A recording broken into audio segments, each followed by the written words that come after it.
Hello there, welcome to the Saroy channel and welcome to my Omnibus series. I've got so many of these omnibuses that are going to come out so that you'll be able to listen to an hour's worth of stories, which I know you're going to love.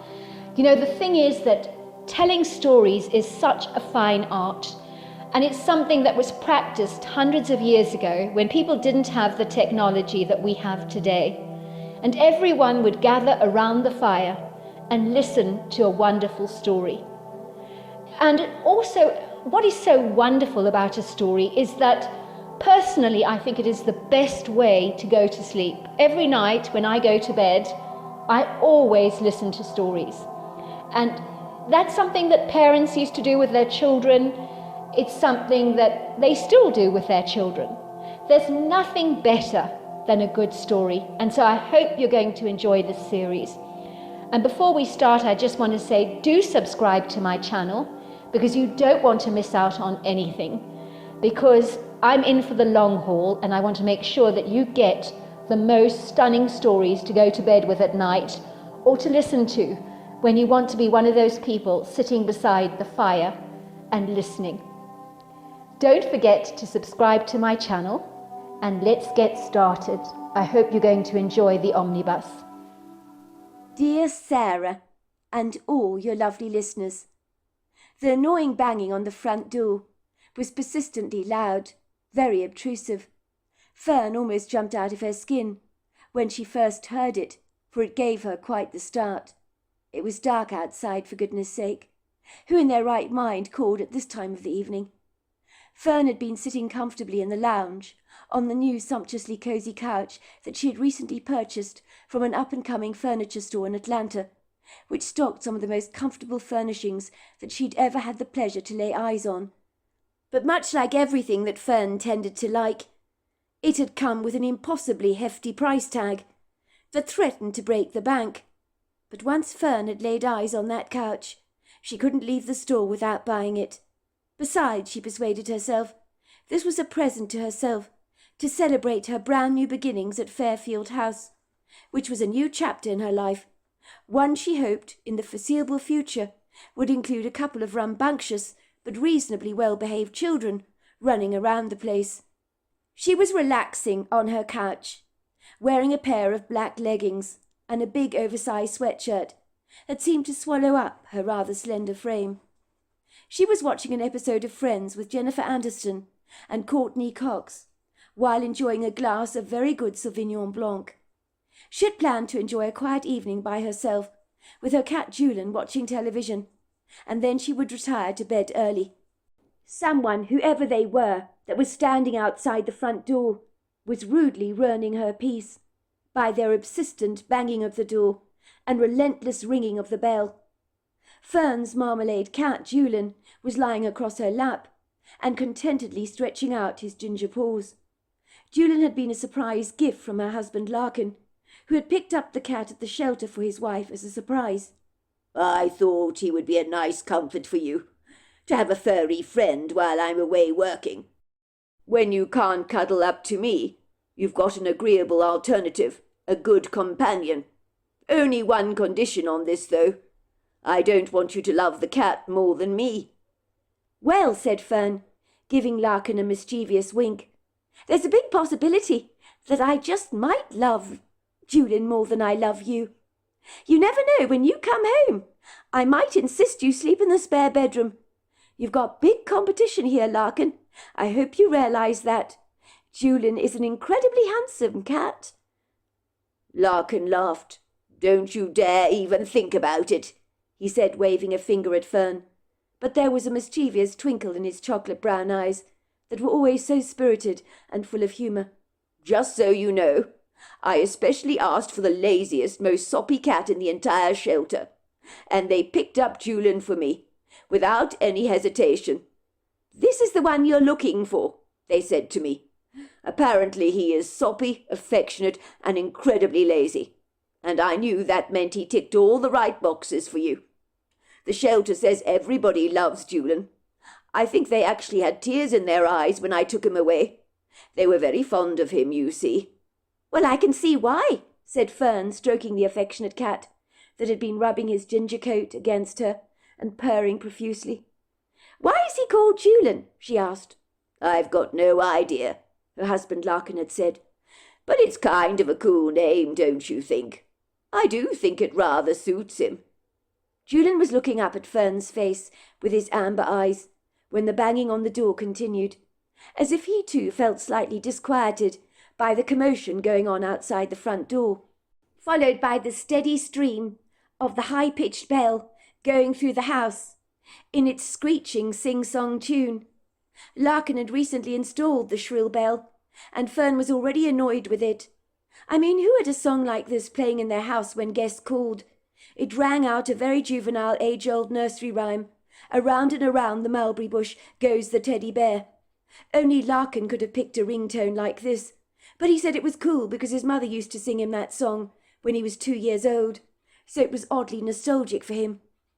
Whoever was at the front door, they seemed pretty determined for Fern to answer, which made her all the more reluctant to do so.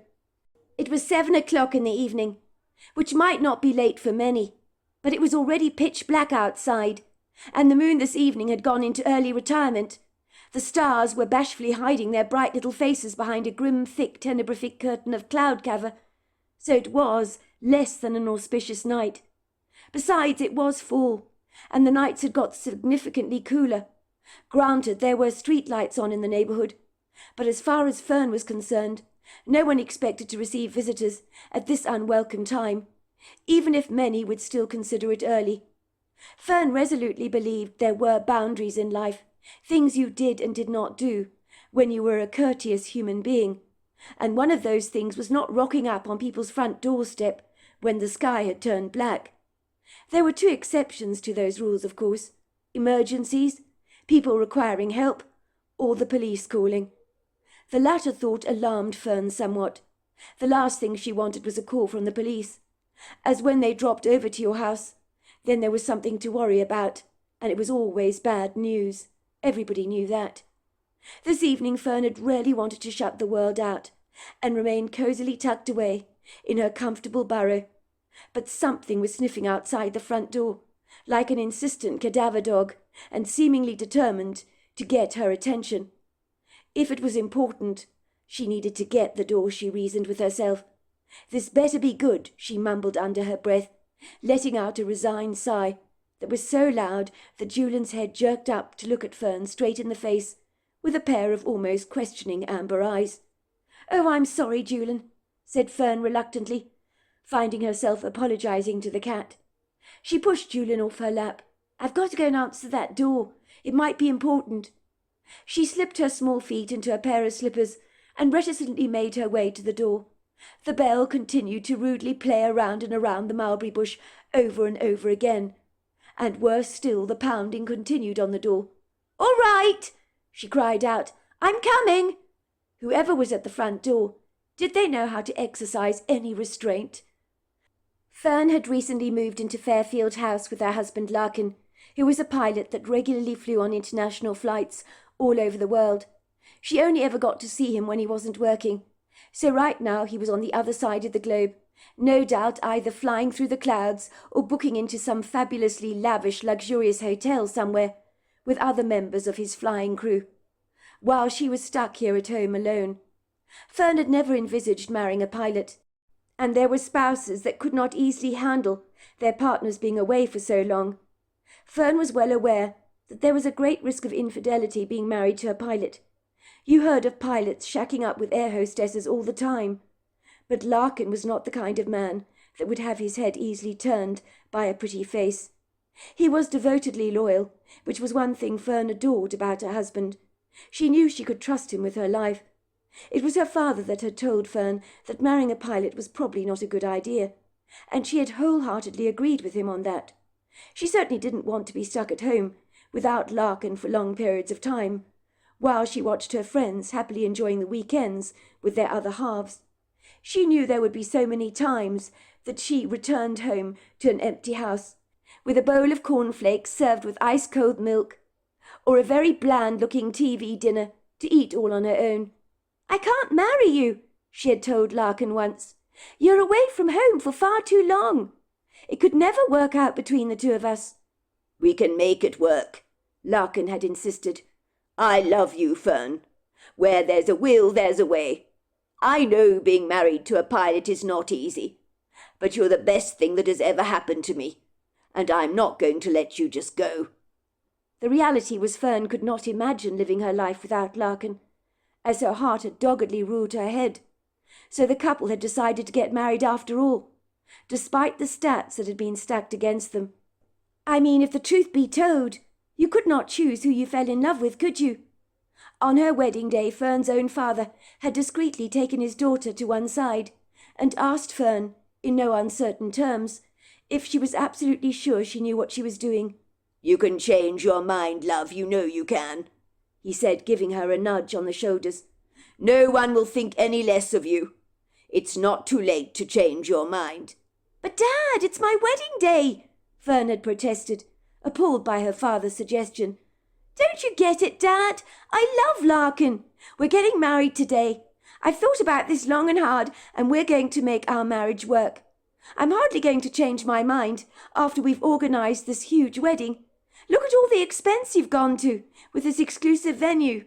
I'm not going to throw in the trowel now, am I?" "It's only money, love," her father had said. "I'm footing the bill. It's not a big deal for me. But what is a big deal, Fern, is your life. You're still so young, love. Sometimes with youth comes naivety. I want you to know what you're committing your life to. And that is a man that is not always going to be there for you when you need him the most.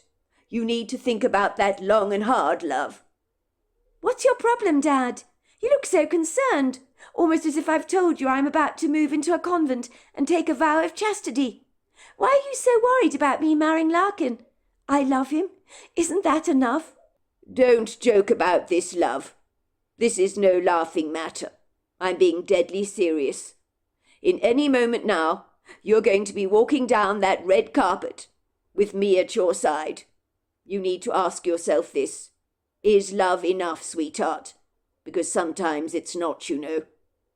Her father said this, his bushy eyebrows coming together to form a large caterpillar. Fern loved it when he gave her that look, because it made him all the more endearing. "I like Larkin very much, don't get me wrong," he assured her. "He's a good man, a man of substance, and he has great integrity. That's what I like about him." "Then what's your problem, Dad? You're making a mountain out of a molehill out of this.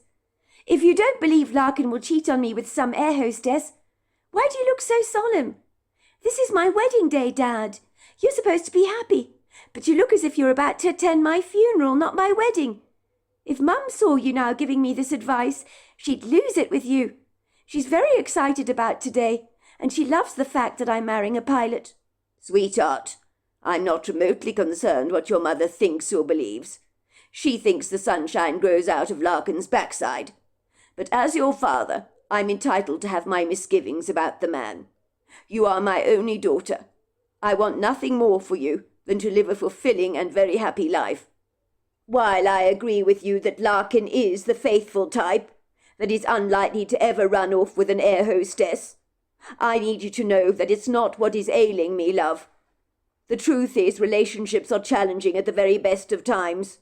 I know I've been married to your mother all my life, and she's not always been easy to love. You know what she's like." "Yes, I do, Dad. And I do admire you for putting up with her and her emotional outbursts. I know her bipolar hasn't been easy for you, especially when she pretends to have taken her medication. So as a family, we've been on some roller coaster rides for sure. Dad, you've been a saint putting up with Mum, and she has been difficult. But Larkin isn't like her." "That is not the point, love. Besides, this has nothing to do with your mother. This is all about you. I don't want you to have too many challenges in your life. Life is hard enough already. I worry about you, love, getting lonely when Larkin is away. I'm sure that being a pilot's wife has got to be tough. If I had been a pilot, your mother would have left me a long time ago. You know what your mother's like. She cannot stand to be left alone." "You're right, Dad. Mum would never have tolerated you being away from home. Besides, she'd be so suspicious of the air hostesses coming on to you too strong. She'd trust you, but never them, and it would have done her head in. But, Dad, I'm not my mother. I may look remarkably like her with dark hair, blue eyes and fair skin. But guess what, Dad?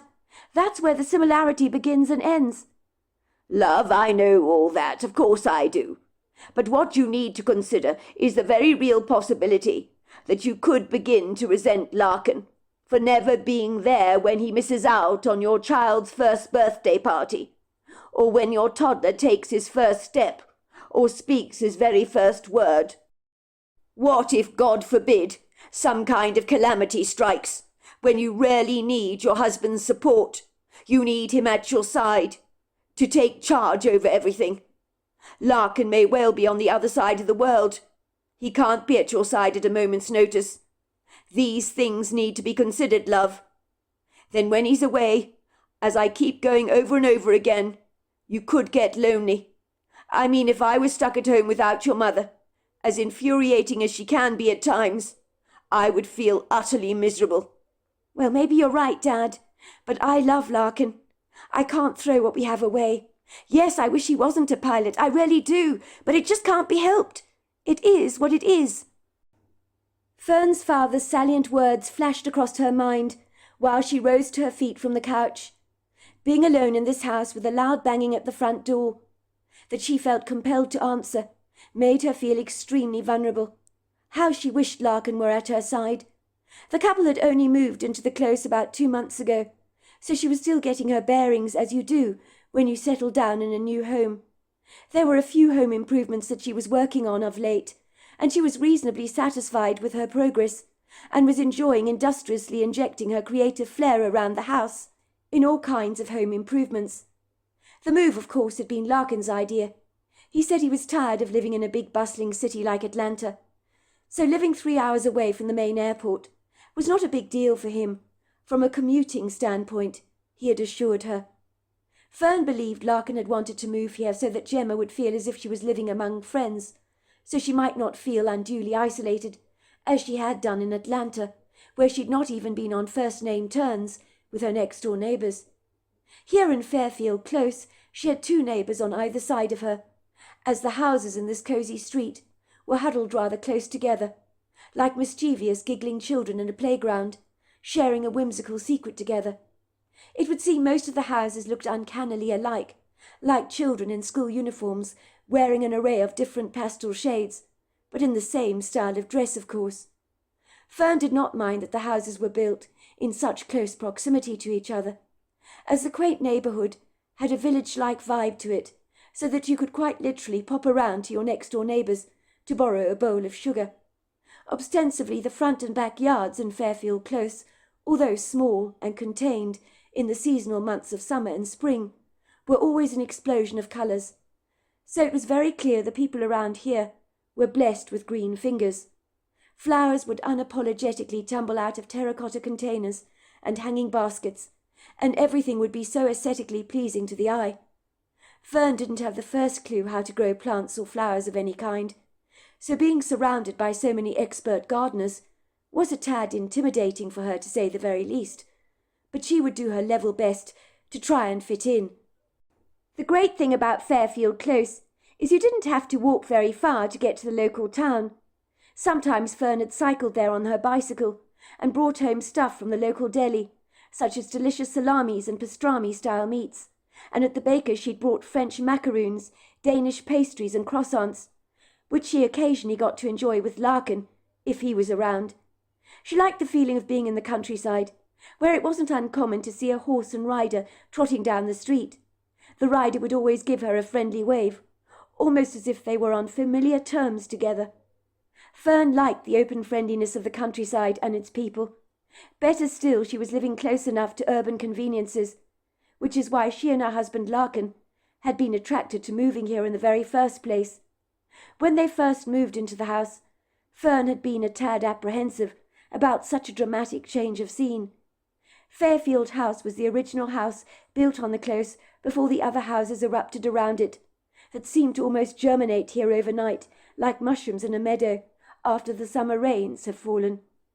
Larkin had warned her that the double-story house he was taking his wife to see might need some tender loving care, whatever that was supposed to mean. What were the words he'd used exactly?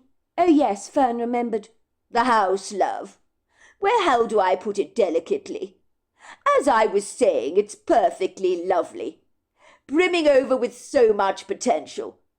But it's in need of a wee bit of a makeover. When Fern had first viewed Fairfield House, she understood exactly what Larkin was talking about. He had not warned her that the hideous place was in such a dilapidated state of disrepair. A little makeover, Fern had secretly thought to herself, when she'd stared at the house in incredulous disbelief. A little makeover, she repeated to herself again. Are you kidding me? The best thing for this run-down shack of a house is to be bulldozed and to start all over again. But she kept those sorry thoughts to herself, as she didn't want to ruffle Larkin's feathers by offending him.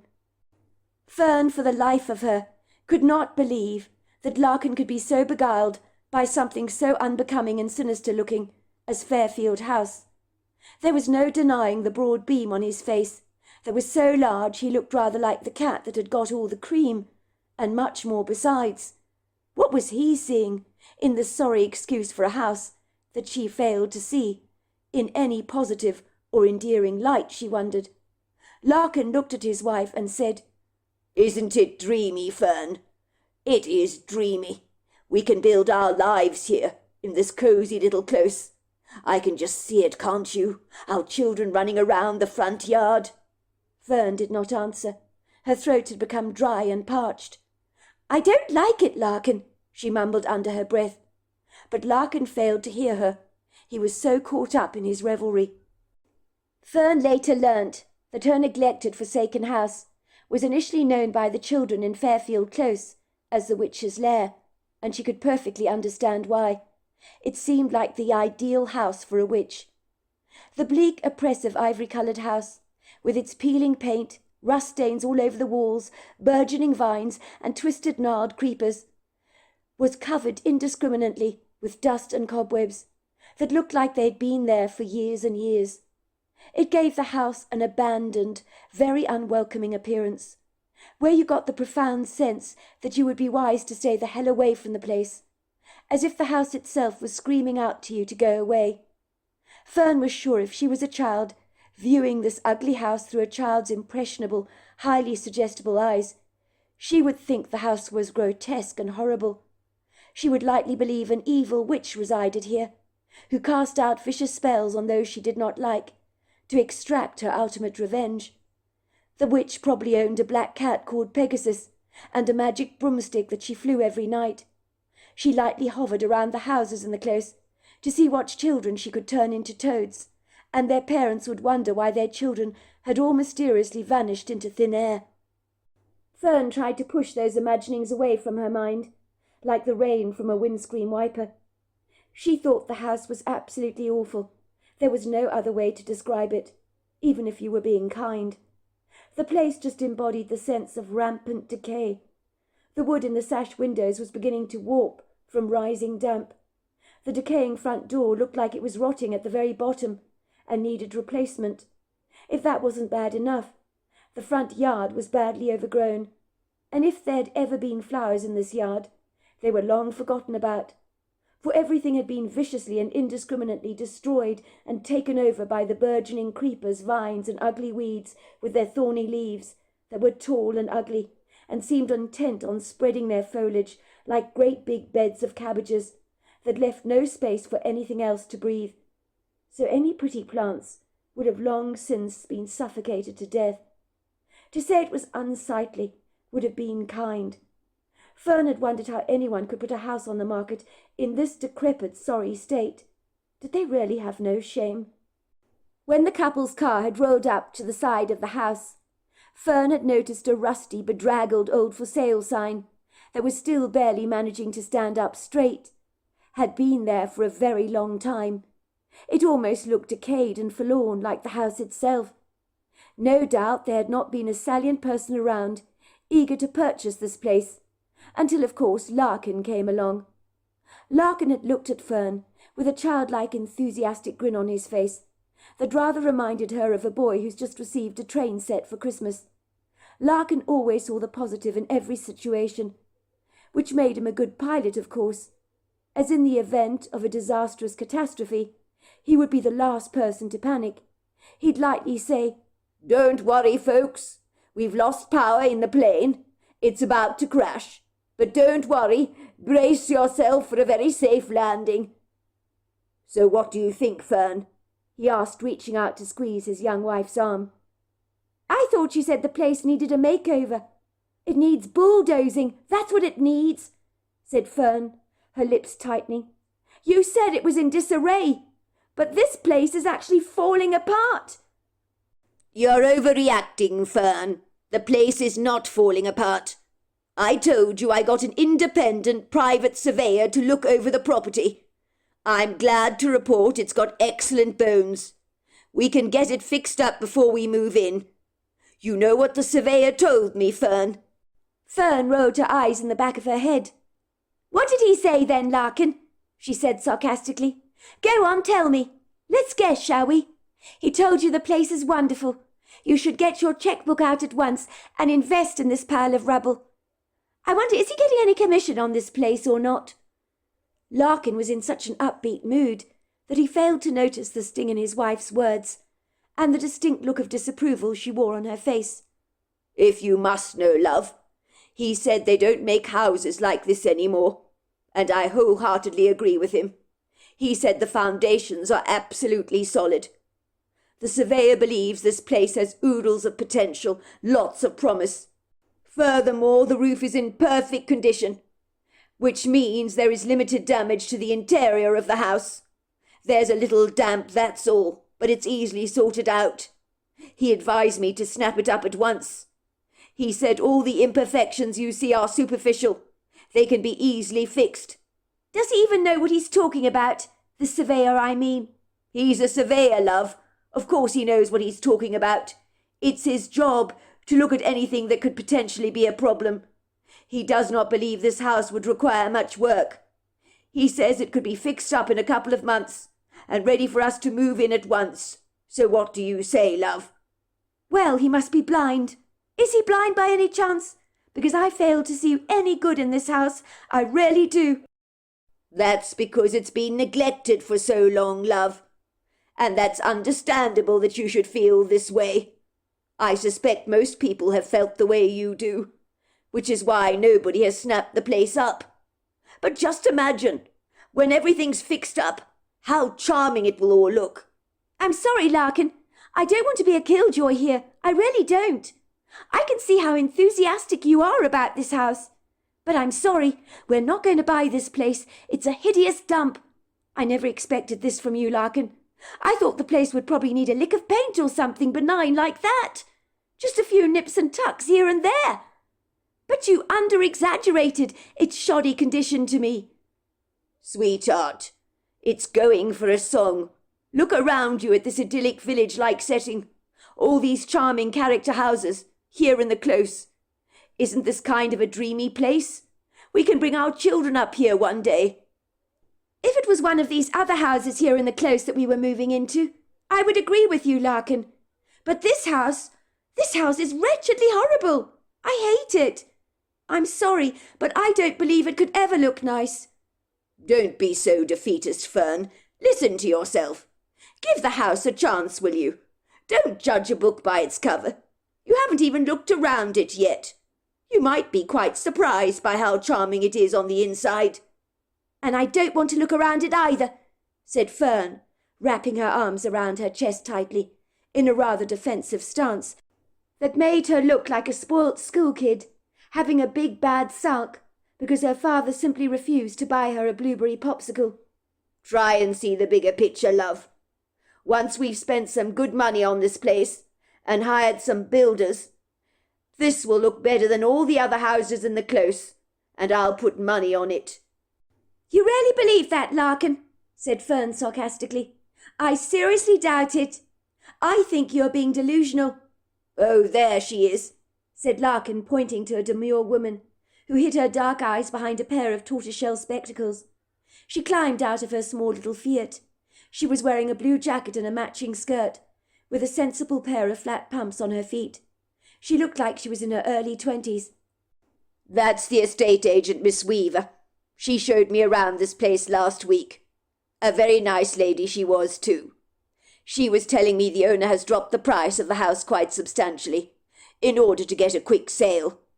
Before Fern could protest any further, the eager estate agent bustled over to their white Lexus, with a warm smile on her face. Fern could see there was a hopeful glint in Miss Weaver's eyes, that rather reminded her of a dog that is hoping its owner has returned home with some bones. Miss Weaver's going to be bitterly disappointed, Fern thought to herself defiantly.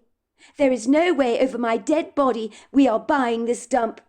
I do not know what Larkin was thinking about, but I refuse to live in a place like this. I point blank refuse. The place is probably even haunted. It looks so sinister. Fern had climbed very reluctantly out of the car, as what else could she actually do? She knew she would humour the estate agent by saying the right things, as Fern had always been a bit of a people-pleaser, and she didn't like to cause offence. She'd be on her best behaviour today, but when she returned home with Larkin, she would discourage him from getting any wild ideas about this place. What on earth was he thinking, bringing her out here all this way? She could see how excited he was. His brown eyes had lit up like a Christmas tree. But I'm sorry, she did not share in his childlike enthusiasm for the place. Hello, Miss Weaver. It's good to see you again. This is my wife Fern that I was telling you all about. I told you I wanted to bring her round to show her the place. It's very nice of you, Miss Weaver, to take me around a second time. No nonsense. It's my job, Mr. Estelle. It's a pleasure to do so. It's very good to meet you, Mrs. Estelle, said the estate agent, shaking Fern's hand. Likewise, Fern had said, but her lack of enthusiasm and the flatness in the tone of her voice spoke volumes. Miss Weaver took one hard look at Fern and knew exactly what she was dealing with. Over the years she was used to accommodating all measure of potential customers, but people like Mrs. Estelle were the very worst. They were the perennial cynics that liked to buy houses in apple pie order, with everything close to perfect. If a house was badly bruised, they seemed to fail to see the potential in a place, as if their vision was badly impaired. She knew she'd have her work cut out for her this morning, trying to convince this young lady, who was only, she suspected, a little older than herself, that Fairfield House was oozing potential. Look, I know what you're thinking, Mrs. Estelle, and I want you to know I agree. People always get a terrible shock when they see Fairfield House. It does look as if it's falling apart, but as your husband will tell you, from the surveyor's brutally honest report, the place has very strong bones. I assure you, with a facelift, it'll look as good as new again, and my bet is it could end up being one of the finest houses in the close, and I really mean it. Fern studied Miss Weaver rather cynically. Did she really believe her own spin? Was it possible to bring back a corpse from the dead? She did not think so. Would it not be a whole lot better to bulldoze this entire house and start all over again? That's what most sane, rational people would do. As if Miss Weaver were reading her thoughts, she said, "This is the only house in the street made from bricks and mortar, Mrs. Estelle. That's a big deal, you know.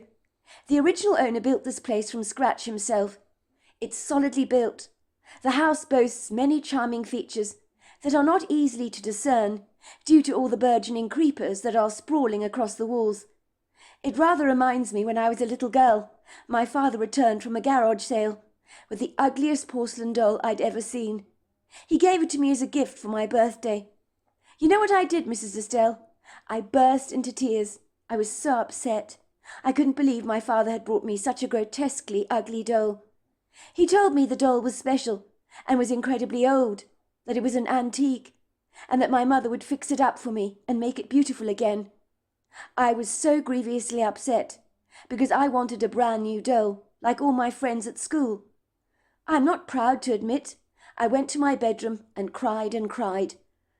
I thought it was so unfair that I'd been given such an ugly antique doll. A couple of days later, my mother presented me with the doll my father had brought me from this garage sale. It was barely recognizable, Mrs. Estelle. There are no words to describe how beautiful the doll was. It quite literally took my breath away. I couldn't believe it was mine. My mother had cleaned it up, washed it, fixed its hair. She'd got an artist to fix up the face again, and got a friend of hers, a woman called Mary, to make the doll some stunning clothes. I'm telling you, Mrs. Estelle, it was a stunning doll. I'd never seen a doll like this before. All the girls in my year were so jealous of me, as my doll was so much better than anybody else's. And you couldn't buy a doll brand new like that. My father had seen the potential in the doll that everybody else failed to see. I still have that very special doll today, Mrs. Estelle. I treasure it greatly. Many antique dealers have offered me sizable amounts of money to part with it, but that's never going to happen. It's a stunning collector's piece. What I'm trying to say to you, Mrs. Estelle, is I think Fairfield House is brimming with the same kind of potential. I know it's impossible to see now, but your husband rather reminds me of my father. He can see what this house will one day become. I would put money on it that this will be the most superb house in the entire close, with a few nips and tucks here and there. We will see about that, shall we? Said Fern rather defiantly, taking Larkin's hand in hers. Miss Weaver could see that although Mrs. Estelle looked fiercely resistant in her dogged determination to dislike Fairfield House, that her salient words had somehow managed to make a small crack in the foundation of this woman's veneer. And if some sunlight could filter through those air holes, Mrs. Estelle might just have an epiphany. Maybe there was hope with a potential sale after all, but she'd keep her fingers tightly crossed on this one. People, after all, could be so capriciously difficult at the very best of times, especially when it came to buying houses. "Come with me," she said. "Let me show you around the house. I think you'll be pleasantly surprised, Mrs. Estelle. This house boasts some unique features. The stone fireplace is absolutely huge, and there's some wood-panelled walls in the library that really are something to behold. I will tell you, though, everything is caked with dust, so bear that in mind." She guided the young couple down the very overgrown footpath. "Please mind your step," she warned. "Some of these weeds have got thorns on them. I've had my hands shredded by them a couple of times." Fern thought Fairfield House looked as bleak, sorrowful and depressing on the inside as it was on the outside. It had about as much blooming potential as turning a decrepit old woman into a movie star. It wasn't going to happen. In the end, Larkin had artfully persuaded Fern to let him put in an offer on the place. Fern was not remotely happy about this, but Miss Weaver's story about her old porcelain doll being remarkably transformed against very unlikely odds had contributed significantly in helping her to change her mind. She did, of course, agree that Fairfield House had very good bones and boasted some interesting features, but unlike Larkin, Fern could not envisage the house would look good even after a makeover. She just couldn't see it. As a consequence, nothing prepared her for the end result after the builders had fixed up the place, when her husband had driven them to their new address. "So what do you think of Fairfield House now?" he asked her proudly, driving his white Lexus straight up to the front door, with an "I told you so" rather smug, self-satisfied expression on his face. Fern had been unable to believe what she was seeing with her eyes. There was no way this was the house she had seen 2 months ago. It had undergone such a stunning metamorphosis, from the Wicked Witch of the West's crumbling little shack into a princess castle. "There's no way this is the same house. It just can't be. I don't understand," she said, trembling. "Is this really the same house, Larkin? It just can't be." "Sorry to burst your bubble, love, but this is Fairfield House, the very same house that you viewed 2 months earlier. It has turned out rather marvellously. Even I have to admit to that. It's been fixed up remarkably well. And believe it or not, it was all cosmetic. It didn't require as much work as you might imagine. The builders said it was all pretty superficial. And even the gardening team made light work of the yard. They nipped it into shape very quickly." "I think I've been an absolute fool, Larkin. I really do.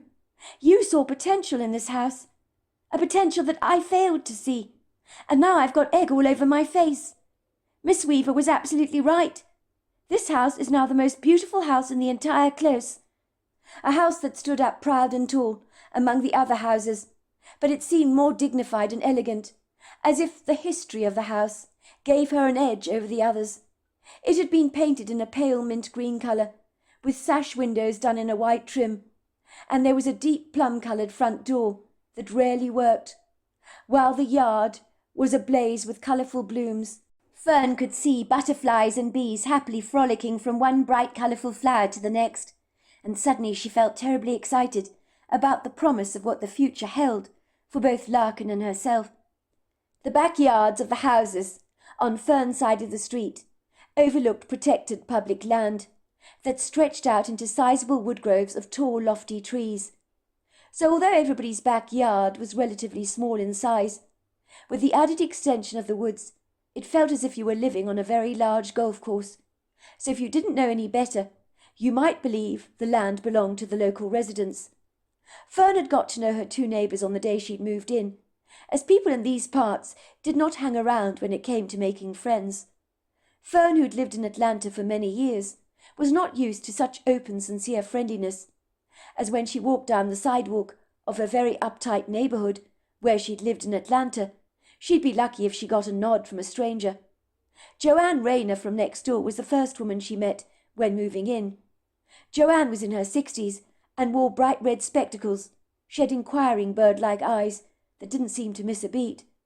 The woman looked as if she was as sharp as a tack, and was very forthcoming, as if she always wore her heart on her sleeve. "Oh, it is so good to meet you.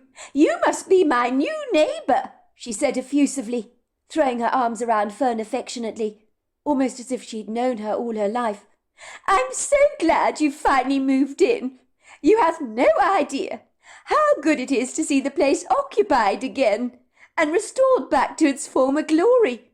Who would have thought that was possible? The house has been empty for many long years, since the last owners just up and left without a buy or leave. They let the place descend into ruin. I couldn't believe they allowed that to happen. It was such a dreadful, dreadful pity. Finally, when they did put the place on the market, it was in such an appalling state. No one wanted to buy it. I said to my husband Eric that it was madness no one wanting to invest in the property, because it was the best house in the close at one point, when the drifters actually lived here. Let's just say the for sale sign outside has been standing outside the house for 7 long years, so it's taken quite a beating." "Well, I can understand why it wasn't selling. It was quite a dreadful sight when I saw it. I couldn't believe the state it was in.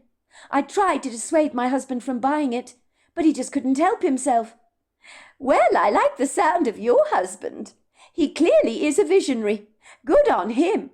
It is so wonderful to have the house looking like this again. It is an absolute showstopper. What else can I say?" "Oh, that it is, for sure." "Well, you wouldn't believe it now, would you? But I can tell you the children in this close used to call your house the witch's lair. It looked so decidedly sinister. But then again, Fairfield House has been neglected for over 25 years, you know. When Miss Weaver showed you around the property, she told me she almost had a heart attack when your husband put an offer in on the place.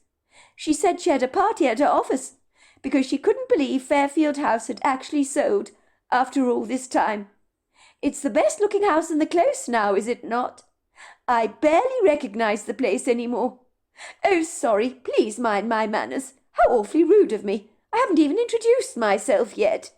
My name is Joanne." "And I'm Fern." "Oh, it's wonderful to meet you, Fern. Really wonderful. Welcome to Fairfield Close. Everybody knows everybody around here, you'll be glad to know. It's a friendly, very inclusive community. I bought you a casserole. It's chicken and dumplings.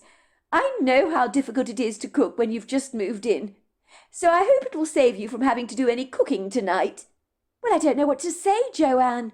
That's so kind of you," said Fern, taking the casserole and placing it on the hall table. "It's only a pleasure, my dear," said Joanne. "We all look out for each other around here. Now I've got so much I need to do, a long list of chores, I'm afraid, so I will love you and leave you. But I'm sure you've got unpacking you need to be doing yourself, judging by all these boxes piled up here in your entrance hall. I don't envy you on that." "Just before you go, Joanne." "Yes, dear." Well, you were saying the previous owners just up and left. What do you mean by that? I mean just that, dear, said Joanne, pulling a face. It was all dreadfully peculiar at the time, I hasten to say. They just buggered off without so much as a bye or leave. No one around here could understand why. We were very affronted, because people around here are very friendly, you know.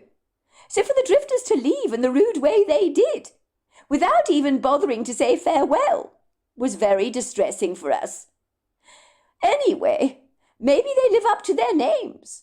The drifters, maybe they drifted away, she teased. Perhaps they come from a long line of gypsies, who knows? I hasten to say they were reasonably well off. They moved to Atlanta, just left the house here completely empty. Abandoned, you could say. They didn't even bother to put it on the market, or even keep it in respectable condition. It was an asset that they just left to rot and descend into rampant decay. Some people can be very strange, you know. By all accounts, they seemed very happy in the close. Russell Drifter, now he was a very nice man, you know, very amenable. I went to him every week to get my meat.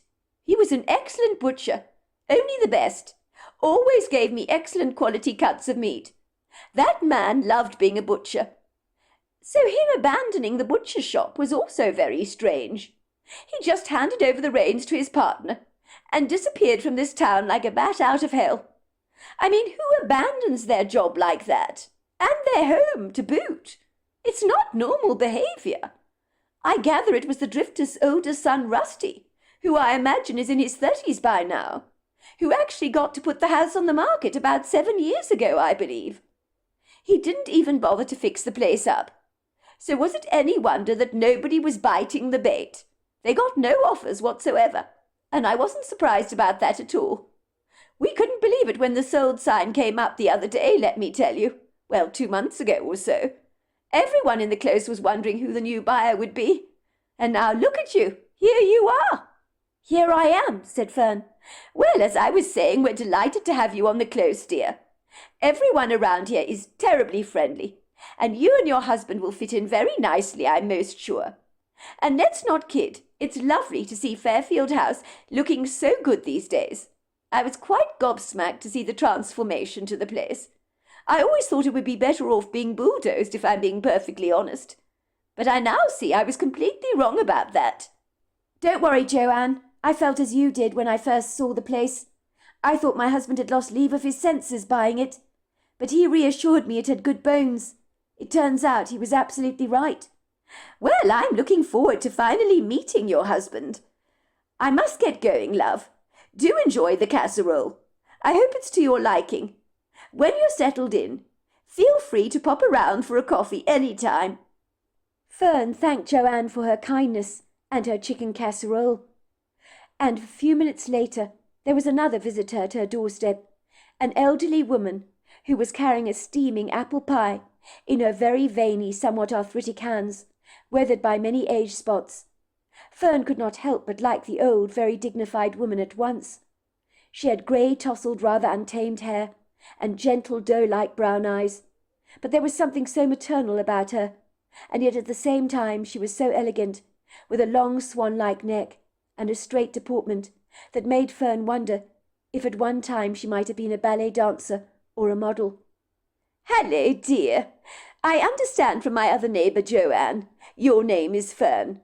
So welcome to the neighbourhood, or the close, Fern. I've bought you an apple pie. It's warm out of the oven. I've only just made it. My name is Mrs. Von Gard, but people always call me Amelia, and I prefer them to call me by my first name." "How very kind of you to go to so much trouble, Amelia," said Fern, taking the apple pie from the old woman. It was wrapped in a lovely towel, and was warm to the touch. She could smell delicious cinnamon and caramel, and it made her feel suddenly quite hungry. "I love apple pie. This is so kind of you, Amelia. Would you like to come inside?" she asked, surreptitiously deciding that this would be the perfect opportunity to bend this woman's ears about the drifters. Maybe Amelia would know the real reason why the family just bogged off all those years ago. It would seem she had probably lived in the close for a long time. She certainly was old enough, so what she didn't know about the close and its inhabitants was probably not worth knowing. Well, dear, it's very kind of you to invite me in, but I rather think I'll be imposing on you, she said, her eyes dropping down to the boxes piled up haphazardly in the entrance hall, waiting to be unpacked. Oh, don't worry about all this chaos in here. I have to tell you, it's not going to go away in a hurry, I'm afraid. I don't actually care about it. It's probably going to take more than a week to unpack all this stuff for me. If I happen to be feeling industriously inclined, that is, said Fern, following the old woman's gaze. As far as I'm concerned, the unpacking can wait. I'm parched. How about you? Would you like a cup of tea with some of this delicious apple pie of yours? I really don't want to eat alone. Is your husband not here? Asked the woman, looking around her, as if expecting to see Larkin crawling out of the woodwork like a termite. No, he's not, I'm afraid. Right now my husband is in Switzerland, even as we speak. A long way from home, you could say. Goodness gracious me! Switzerland, you say? Your husband is a long way from home, is he not? And good grief! I can't believe he's left you to manage this move all on your own. You're taking on a lot, dear. It looks like you might need some help. You could say that I'm taking on a lot, but don't judge my husband too fiercely. He couldn't take time off work to help me, I'm afraid. It's often the way. It just can't be helped. My husband Larkin, well, he's a pilot, so there are times when I'm left on my own. So why don't you come in, Amelia? I really would appreciate the company. I'm getting sick and tired of staring at these boxes that keep reminding me they need to be unpacked, and I really don't want to go there right now. Besides, I need a break. How about you? Well, now you put it like that, dear, I don't see how I can refuse your kind invitation, said Amelia, eagerly stepping into the house, following Fern's lead with very little encouragement. She was probably as curious about Fern as Fern was about her. Fern enjoyed the company of older people, because they had so much life experience behind them, and Amelia, judging by her heavily lined face, had obviously lived an interesting life. Please excuse the messy obstacle course around here, she said, guiding Amelia through a pathway of the boxes. I can't believe your husband's a pilot. How extraordinary. It can't be easy for you, dear, when he's not around, I mean, and you have to manage on your own like this. Well, put it this way, Amelia. I'd never have chosen to willingly marry a pilot. My dad was dead set against me tying the knot with Larkin, even though he thinks Larkin is a very good man. He thought being married to a pilot might leave me feeling very isolated. But you can't help who you fall in love with, can you? Well, that's very true, dear. But your father's not wrong to be concerned about you. In his shoes, I would feel the same. It can be incredibly lonely being on your own for long periods of time. I should know, you know. My husband was in the Merchant Navy. There were many times we came so close to getting a divorce. I couldn't stand being separated from him for extensive periods of time. So our marriage did go through some rocky trials and tribulations. But I'm glad to say in the end we managed to make our marriage work. Chester was a good man, you know. I was friends with all the other wives at the time, whose husbands likewise were all out at sea for long stretches, you know. We supported each other while our husbands were away. We kept each other busy as you do. Some women, I noticed, were so hard-wired to be incredibly independent and very resourceful. They didn't mind being separated from their husbands for long periods of time. Many of them said missing their husbands made them appreciate them all the more, and actually strengthened their relationships. It wasn't that way for me, I'm afraid. I battled moments of extreme loneliness, even around friends. Isn't it funny you can be in a whole room of people and still feel desperately alone? I would go home every night to an empty house, and boy did I feel it. Sadly, my better half has been gone for 8 years now, and I do miss him desperately. I can imagine. I'm so sorry, Amelia, for your loss, I mean. It can't be easy for you. Dearie me, don't be sorry for me, love. I'm not looking for any sympathy, I can assure you of that. I loved the old bugger, although he did have his infuriating moments when he drove me absolutely dilly. But the less said about that, the better. I try not to put him on a pedestal now that he's dead, because people are inclined to do that once somebody's gone. I have a friend who's turned her husband into a deceased saint. Now he's no longer around. She can't seem to remember that he was less than perfect when he was alive. I know for a fact he had a fling with a couple of girls in different ports when he was in the Navy. But when I remind my friend about this, she tells me I'm talking absolute nonsense. I do remember her complaining to me about his shenanigans when he was alive. But now she has a very short memory. If she had her way, she'd have her husband canonized. And I'm not joking about that either, she chuckled. Yes, I miss my hubby, Chester, very much. But you learn to adapt, don't you? You don't really have much choice in the matter. You get on with your life. We have to learn to adapt to change. Whether we like it or not, it is the way it is. But you do get desperately lonely. But of course I get lonely. But I do my best to try and keep as busy as I can. And living here in the close, I'm surrounded by so many friends, of which I hope you will become one. So that means a lot to me, you know. I'm sure you have noticed people around here are extremely friendly. I've certainly noticed that, Fern agreed. I've only just moved in, and 2 of you have already popped around to welcome me. That would never happen where I used to live. And where was that, love, if you don't mind my asking you? Atlanta. Well, I suppose that would make perfect sense, with your husband being a pilot, I mean. Atlanta's a reasonably nice place, but just like any city that's highly populated, people can be very aloof, you know, and caught up in their own world. Absolutely, that's how I see it.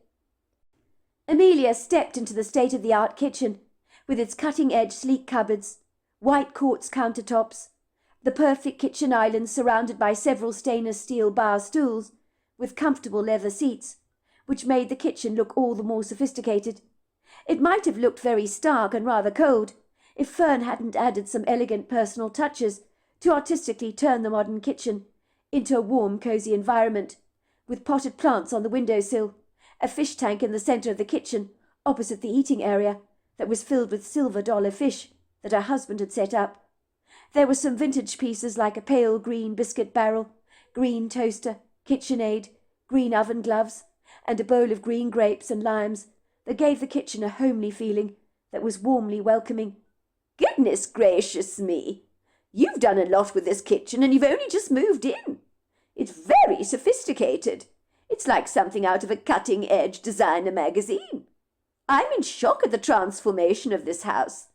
Fairfield House was always the jewel in the crown in the close, you know, until, of course, she descended into decline. It was such a dreadful pity, she said, tuttering sadly.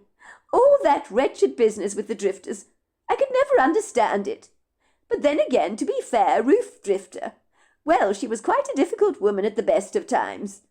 I'm sure she's the reason the Drifter family left the close in a tearing hurry, never to be seen again. Let's just say it was always her way or the highway, if you know what I mean. I felt very sorry for poor old Russell. He was Ruth's husband. He managed the butcher shop in town, you know. A jolly man he was, with a face as round as a full moon, and a smile that would melt your heart like butter. Everybody really loved him around here. He'd greet you so warmly when you entered the butcher shop and ask you how you were. He never forgot a name, you know. He knew everybody very well in the close, and was friendly with everyone. Ruth, his wife, on the other hand, well, she was another kettle of fish. The very antithesis of her husband. A thorny, hard-hearted and cold woman. The type of woman that could turn milk sour. I remember she had 2 teenagers. Their names were Rusty and Kirsty. Rusty must have been about 18 years old, and Kirsty 16, when the family just abandoned this place. Rusty was the spitting image of his father. A lovely young man he was. Needless to say, Ruth Drifter didn't interact with any of the locals. I rather thought she was a bit of a snoot, had some kind of a superiority complex. Thought she was better than anybody else.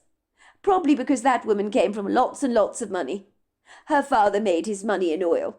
Ruth grew up being homeschooled by a governess. Her life was like something out of a Charles Dickens novel, and I'm not joking either. Fern had boiled the kettle and gestured for Amelia to take a seat, while she cut them both a piece of apple pie and prepared them steamy cups of tea. "Tell me, Amelia, how long have you actually lived in this close, if you don't mind my asking?" said Fern, as she hungrily tucked into the apple pie.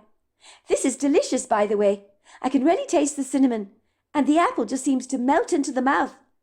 "Well, I'm very glad you like it, dear. The secret is to caramelize the apple.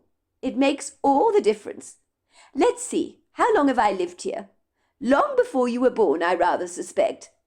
So I can tell you that Fairfield House looks exactly like it did in the good old days, when it was the best home in this close, and it assumed that status. Well, it has now, thanks to you.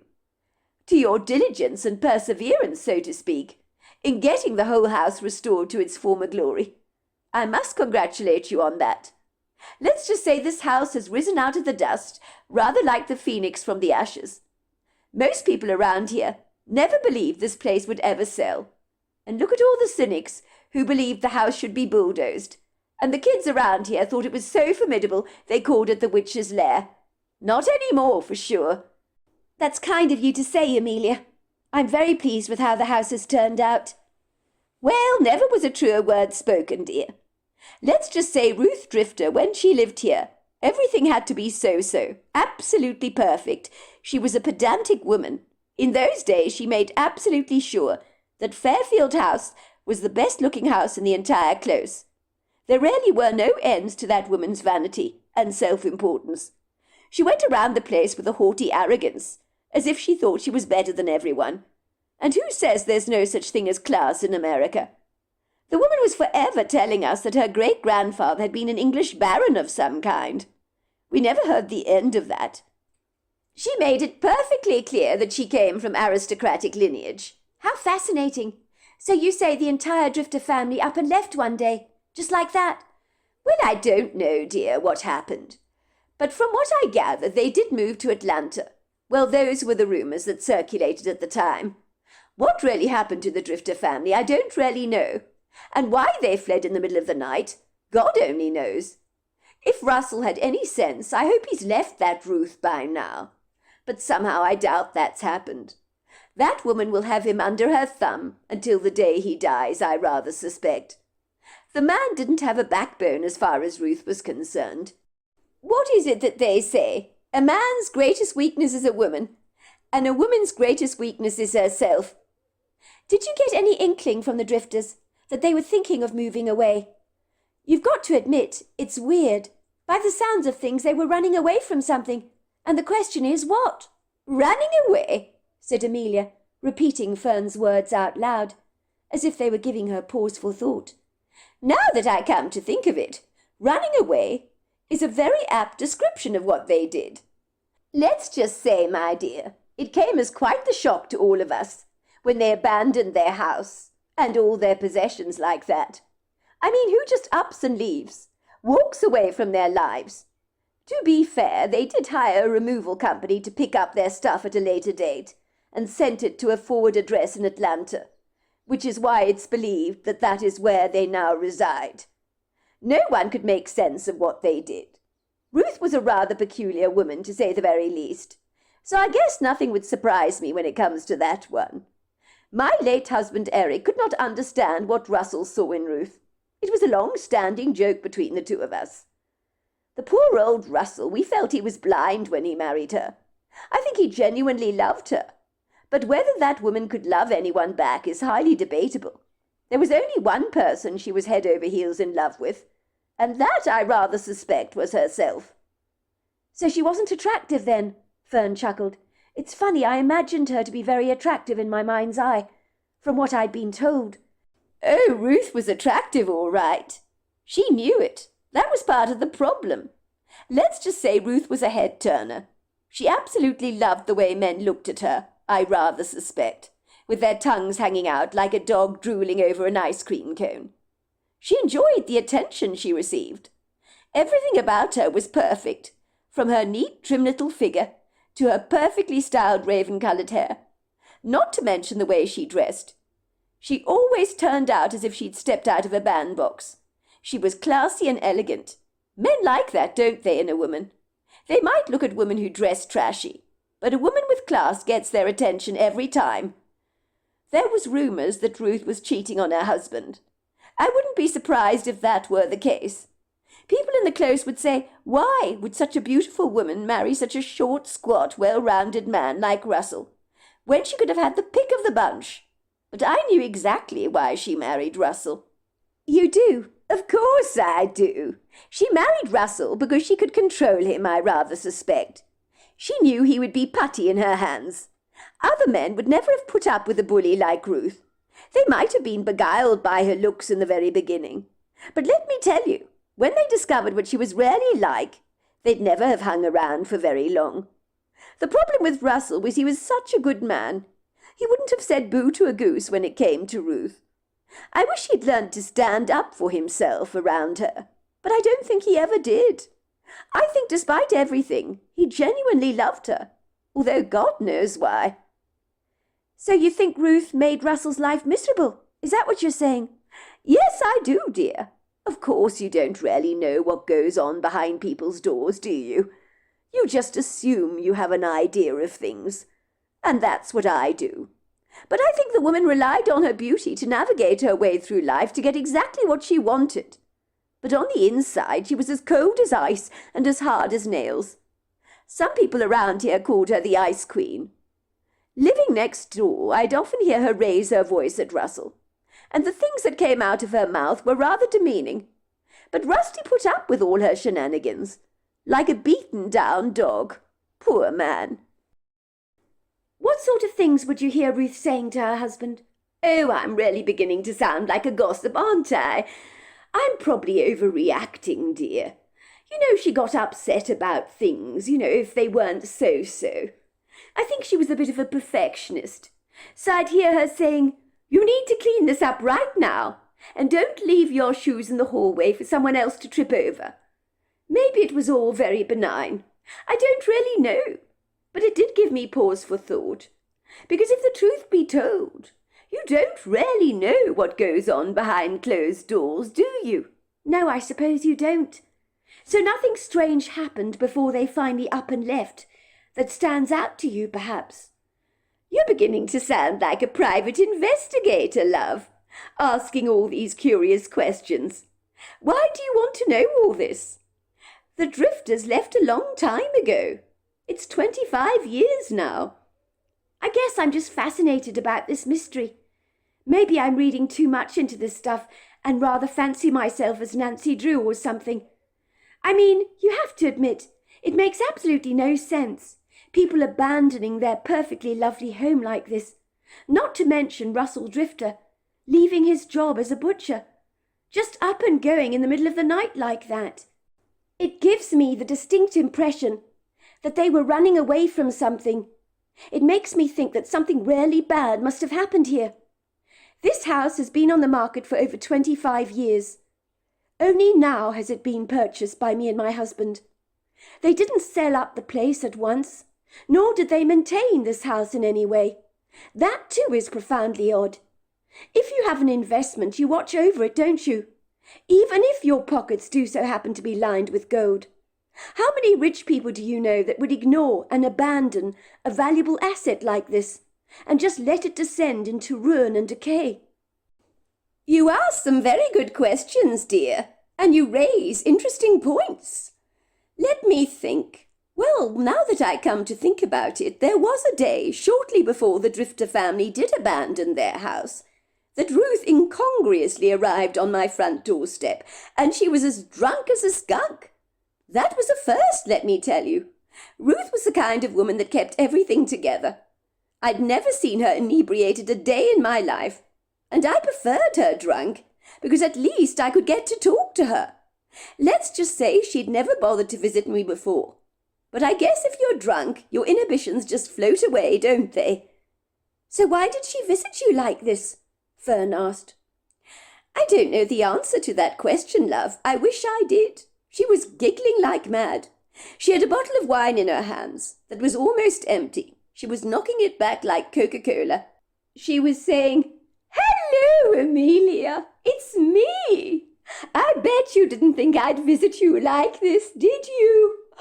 I'm so drunk. I'm so very drunk. I can hardly see straight. My head is spinning. Everything is going round and round and round. I can see that, Ruth, I said. You better come in, hadn't you? I thought you'd never ask, Amelia, she said, pointing at me. You haven't seen him, have you? I bet you haven't seen him. Seen who? I asked her. That is not for you to know, Amelia. You shouldn't be asking me that, she said, wagging her finger mischievously at me. But I'm telling you, he's there. He's watching me all the time. I don't suppose he watches you. But then you don't look like me, do you, Amelia? Red-blooded men always look at me, wherever I go. And I hate it. You hear that? I hate it. I wish they'd stop staring. You know it's rude to stare, but he won't stop. And he's big, very big. I've seen him in the woods, you know. He's always spying on me, all the time. I think he wants me, Amelia, like men always want me. And I hate it. Why won't he go away? Why won't he leave me alone? Why does he keep staring at me? He keeps watching me. I'm not stupid, you know. I know exactly what's going on. Sorry, what are you talking about, Ruth? Is someone stalking you? If they are, Ruth, you should go to the police at once. You can file a restraining order against this man, whoever he is. Is that why you're drinking, Ruth? You're afraid of this man. You're trying to drown out your sorrows. You need to handle this with kid gloves, my dear. You must go to the police about this at once. A restraining order, said Ruth, bursting into fits of drunken laughter. A restraining order? You're hilarious. I'd like to see the police file a restraining order against him. They'd have their work cut out. They'd never catch up with him. Never. He's too clever for them. He's far too strong. Who is he, Ruth? I'm being serious. If he's bothering you and following you around, you need to be very concerned. There are some weird men out there. The way you're describing this man, well, he sounds very obsessive if you ask me.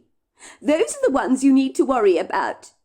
You hear it all the time. Celebrities being pursued by obsessive men. There was a story in the papers once of someone stalking the Queen of England. The next thing you know, the man was in her bedroom. Then there was the case of Madonna's stalker. I remember the coverage about all that. These people aren't right in the head, Ruth. You must go to the police at once. He's always watching me, Amelia, spying on me. He wants me. I know he wants me. Are you saying he wants to harm you, Ruth?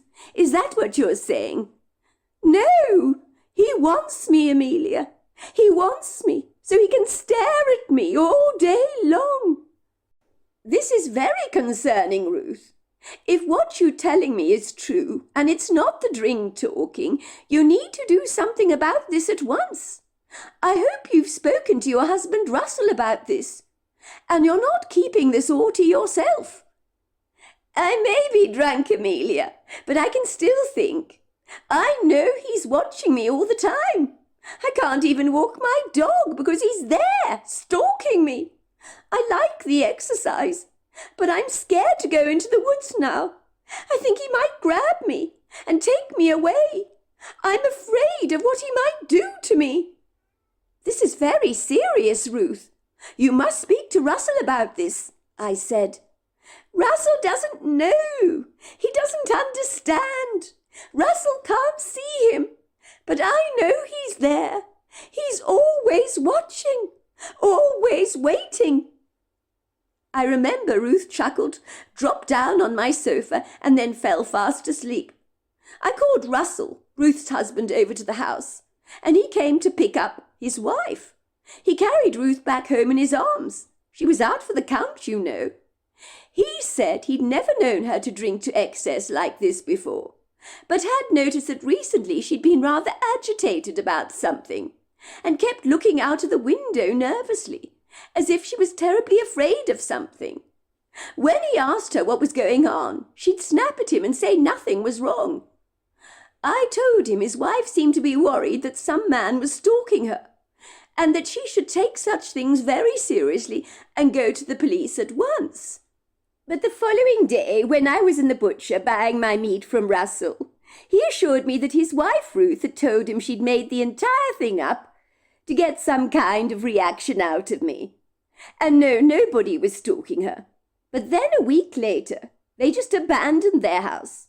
Whether this is linked or not, as to why they did finally leave, God only knows. I will say this, though, Fern, that when she came over to my house that day, in such a dreadfully drunken state, I thought she might be crying out for help. Something was definitely causing her great disquiet. That is such a strange story, said Fern, and I think it may be true. When people are overwhelmed, they often turn to drink, don't they? By the sounds of things, this woman was reaching out to you for help. Maybe someone really was stalking her, and her husband Russell may have realized what was going on. Perhaps the family felt threatened, so they all up and left. It now makes perfect sense to me. It's a possibility, dear. I don't deny that at all. I think it's a very definite possibility, said Fern insistently. Maybe Ruth panicked and was scared this man was going to abduct her or something, so they decided to leave at once. I mean, this man was spying on her from the woods, so whoever he was, he may have been rather unhinged. Perhaps he'd escaped from a loony bin or something like that. Maybe he imposed a real danger to Ruth. You say yourself that she was a beautiful woman. Maybe he couldn't get enough of her. Obsession is a very dangerous thing. I'm surprised they didn't go to the police about this matter. But maybe they had their reasons. Ruth told you that the police would never catch up with him, didn't she? I never thought of it like that, my dear. But goodness gracious, you do raise some interesting points. And you're absolutely right. I do know Ruth did not want to go to the police about this matter. She said that they would never be able to apprehend this stalker of hers. So now the dots are beginning to connect. Maybe the stalker imposed a very genuine threat to her, and so in her desperate fear she demanded the family left the house at once, in an awful hurry. And that is probably what they did. Russell would have done almost anything for that woman. He loved the bones off Ruth, but God only knows why. Personally, I never understood his devotion myself. But then again, we can't choose who we fall in love with, can we? The doorbell was very obtrusive. It was playing around and around the mulberry bush again and again. Fern was feeling really apprehensive about opening the door, but she reminded herself rather promptly that this was not Atlanta. Maybe it was Amelia from next door, popping around to ask her if she could borrow some milk. Amelia had become a firm friend of late, and all their discussions over the drifters and why they had abandoned Fairfield Place all those years ago had piqued Fern's curiosity. She was convinced that a stalker of some kind had made the family flee in a dreadful hurry, never to be seen again. As Fern thought about Ruth Stalker, and her being left alone in this house with her husband on the other side of the ocean, she couldn't help but feel rather nervous about answering the front door this evening. Don't be silly, she assured herself. Even if Ruth Drifter was stalked by some low-life 25 years ago, if that man is still loitering around, what makes me even think he'd make a play for me? He's probably long gone anyway. Even so, it really rather ruffled Fern's feathers to consider that Ruth Drifter would have been subjected to a stalker in such an unassuming neighbourhood, such as Fairfield Close, where you wouldn't expect to meet the low lives of society. She had met the people that lived here, and this was a community of very friendly, warm people. Fern found herself ambling very reluctantly to the front door, and was stunned to see a strange man in the doorway, standing there with his wife and 3 young children. One looked like she was about 10 years old. The other 2 were probably between the ages of 7 and 8. What the hell? Fern thought. Who the hell are these people? And why are they paying me a visit and standing outside my door at this time of the evening? Hello, can I help you? She asked rather timidly. I'm sorry for this impromptu visit. and to drop around so late. We were passing through the area," said the man. "I wanted my children to see the house, where I grew up as a boy. I'm sorry we made quite a commotion, but my little girl insisted someone was home. She loved ringing your doorbell because she liked the tune. Might we just have a look around the house? We'll only be a few minutes. We don't want to trouble you. And then we'll be out of your hair, I promise. I've just told my children all about Fairfield House over the years. They've longed to see the place. And now that it's been fixed up, they'll get a much better idea of what the house looked like when I was a boy. You've done an excellent job in restoring the place. I understand it was in a bad state of repair for quite some time." "Thanks," said Fern. "I really appreciate that. My husband worked hard on this place to bring it back to scratch." "He sure did." Fern, who didn't like to turn down anyone, felt exceedingly apprehensive about this unexpected visit in the early evening. You heard stories, didn't you, of people who innocently, rather naively, let in strangers into their house, which soon became a scene of a grisly murder. This man, for all she knew, could be using his wife and kids as a convenient decoy, so that his appearance at her doorstep would appear benign, when it was anything but. In her head she had macabre visions of her blood being splattered all over the sofa, and the warning sirens were going off in her head. "Don't let them in. Don't be fooled by these people. It's not normal to pop around at the house at this time of the evening. Surely you know that, Fern." "I'm sorry, I don't mean to be rude, but it is getting late. I'm not comfortable showing people around my home in the evening. I hope you can understand that." "Please, ma'am, don't turn us away," chirruped the little girl. "I really want to see around Daddy's old house. He's told us all about it, and we're here now. We don't come to this part of the world very much. We only come around here once a year, and we really, really want to see it. Please, we'll only be a few minutes." "Lara, didn't you hear what this lady was saying? Don't be rude, sweetheart. The lady is right. It is getting late, and we've turned up on her doorstep unexpectedly. We must go."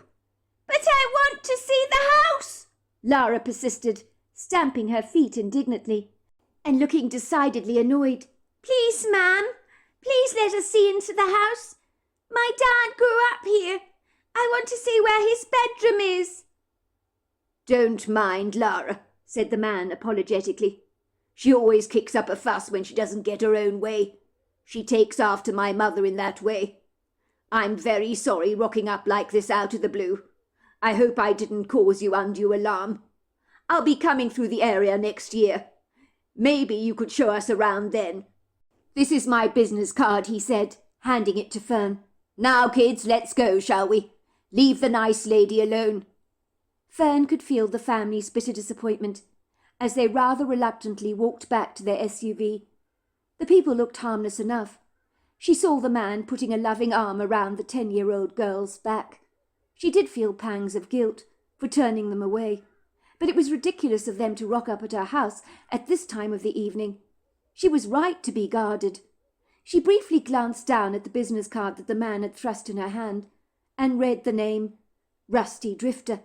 She suddenly remembered that it was the Drifters that had lived in this house and abandoned it 25 years ago. Rusty Drifter had been 18 years old at the time. This man might have the key to the unsolved enigmatic mystery as to why the family up and left, so turning them away was almost nonsensical to her. The man seemed rather endearing, and he really had lived in this house, so it wasn't as if he was a total stranger after all. "Mr. Drifter! Mr. Drifter!" she called out after the man, who was now helping his wife into the big white SUV. He turned around to study Fern. She ran up to him. I'm so sorry I reacted the way I did, Mr. Drifter. I just got a shock, you were turning up out of the blue like this at my front door. And as my husband is away, he's a pilot, you see, I felt nervous being on my own. But I recognise your name on the card, and I realised my husband bought this house off you. You should have told me this. It changes everything. I'm sorry to have been so rude. Of course you can see the house. It did belong to you after all, and your family for many years, did it not?" "But are you sure, ma'am? I really don't want to impose on you. Yes, it is true that Fairfield House is my family home, but it is no longer in our possession. But I've told the kids about it so much over the years, and Lara was begging we drop by, and then she persuaded me to knock at the door, and I just feel dreadful that I gave you such a scare." "Oh, I'm so sorry that I reacted the way I did. Of course I'm sure," said Fern, managing a warm, encouraging smile. "Please follow me." Moments later, the Drifter family were trailing behind Fern into the house, and Lara was squealing with abject delight to see the house her father had grown up in all those years ago. "Is this the staircase that you were telling us about? Are these the banisters you used to slide down, Daddy?" she would ask. "And is this the cupboard where you hid from Kirsty when she couldn't find you anywhere?" "It sure is," her father said, grinning from ear to ear, as they walked around the house together, and he pointed things out. "I see you've kept the wooden floors," he said approvingly. "You've polished them up superbly. The house looks just as I remember it did all those years ago. Although I will admit your kitchen deserves to have a full spread in a magazine," he said approvingly. "If my mother were to see what you've done to the kitchen, she would be very impressed." If the truth be told, Rusty Drifter was rather surprised that Fern invited him back into his old childhood home. He hadn't felt remotely good about knocking on the front door at this time of the evening, to receive a somewhat frosty reception from Fern. His family had been passing through the area, and he'd taken a detour to the close to show his family the street where he'd grown up as a boy. The street lights had made things so much more obscure, but many features of the houses in the close had been hidden by a dark sky. He had wished with all his heart that he had brought his family to the close during the daylight hours, but his Aunt Hilda, who lived half an hour away from the close, had not stopped talking and talking. Thank God they visited her only once a year, as it was difficult to get away from the garrulous woman, who had made it virtually impossible for them to leave, always insisting they stay a little longer, and eventually it had got dark when they left for home, which was always the way it would seem. "Daddy, please can't we go to the close where you grew up as a boy? And maybe you can drive past your house. Please can we see it?" Lara had begged. "Please, Daddy." "I'm not sure it's a good idea, love. It's a cold, dark evening. The new owners have only been living here for a couple of months now. I think it would be decidedly rude to just rock up at their front doorstep without any advance warning, don't you?" "I don't think so, Daddy. I'm sure they won't mind. I'm sure they're very nice people, and that they'll understand. I mean, we don't come to this part of the world very often, do we?" Lara had an ingenious way of manipulating her father, getting him to do exactly what she wanted him to do, and even his wife gave him an encouraging nudge on her daughter's behalf. "Oh, go on, Rusty. Don't be such a wet blanket. The children would really like to see where you used to live when you were a boy. You've talked about the place often enough, have you not? I mean, what harm can it do? The owner could just turn us away, but at least we will have tried." When Fern had answered the front door, Rusty had tried to smile at her warmly, but the poor woman's face had grown as white as a field daisy, which made him instantly regret their impromptu visit. He was rather embarrassed by the way 10-year-old Lara had been furiously banging on the front door and ringing the bell non-stop, especially when she heard the song Around and Around the Mulberry Bush being played. She kept pressing the ringer over and over again. He told her to stop, but she wouldn't listen. The new owner of Fairfield House seemed rather nervous about their presence, and he couldn't blame her for being affrighted. He had given the woman a card and said he'd pass by next year when the family visited Aunt Hilda again. The young woman, who he was later to learn was called Fern Estelle, had run after him and invited the entire family to see the house. Rusty and the family had eagerly accepted the kind invitation, and Fern had made them cups of hot chocolate and given them some shortbread cookies. She had then asked if she might have a word with Rusty all on his own, and then she had point-blank asked him the question that Rusty had never expected to hear coming out of her mouth. But there it was. "I hope you don't mind my asking you, Mr. Drifter, but now that you're here, I'm going to be very blunt. Please call me Rusty. I really need to ask you this, and you can tell me to mind my own business if you like. But believe it or not, before you showed up tonight, I'd been thinking about your family an awful lot. And then there you are on our front doorstep. It seemed rather serendipitous. You've been thinking of us a lot, said Rusty. But why? I don't understand. We don't even know each other. You could just say I have an inquiring mind. And your family's rather bizarre story intrigued me. It's like a mystery I want to solve. And with you here, I'm hoping you can help me solve it. What mystery is this that you're talking about? I understand from Amelia, she's the old woman that lives next door to me, that you were 18 years old when you left this house. She said one night your family up and left without so much as a bye or leave. Do you mind me asking why? If it's too personal, you don't have to tell me, but I'd love to hear your story if I may. Amelia told me your mother thought somebody was stalking her at the time. She was terribly afraid of this horrible man, who she thought might impose a danger to her. Is that why you all left? Amelia encouraged her to go to the police about this man. But then later your father said she denied that anyone was stalking her at all, and claimed she'd made the stalking story up. But I don't think people make up stuff like that. I think she genuinely was being stalked. What really happened? Is that the reason you up and left the way you did? Before Rusty could guard his words, he said rather abruptly, It wasn't a stalker that was troubling my mother. It was a Bigfoot. We left on the night this Bigfoot abducted her. She managed to escape his clutches, but we knew he'd be back for her again to try and abduct her. He was obsessed by my mother, you see. He wanted to keep her like a beautiful ornament or a trophy, a piece of artwork, you could say. My mother was a very beautiful woman, you see, with the whitest skin you've ever seen in your life, dark hair and blue eyes. She was striking. She turned heads wherever she went. But even a male Bigfoot seemed to appreciate her beauty. She told me when the Bigfoot abducted her, he kept touching her skin and marvelling at its perfection. He was staring at her as if he thought she was the most beguiling thing he'd ever laid eyes on, and was treating her very delicately, like you would treat a china doll, as if he was afraid that my mother would break. I know the story seems rather far-fetched and unbelievable, but I assure you it's true. I saw the Bigfoot myself take her into the woods on that fateful day. There was no doubt the Bigfoot was fixated over my mother. That was clearly apparent. You're joking, said Fern sceptically. Are you actually telling me this is true? I mean, are Bigfoots even real? Or is this some kind of a wind-up? This is no joke.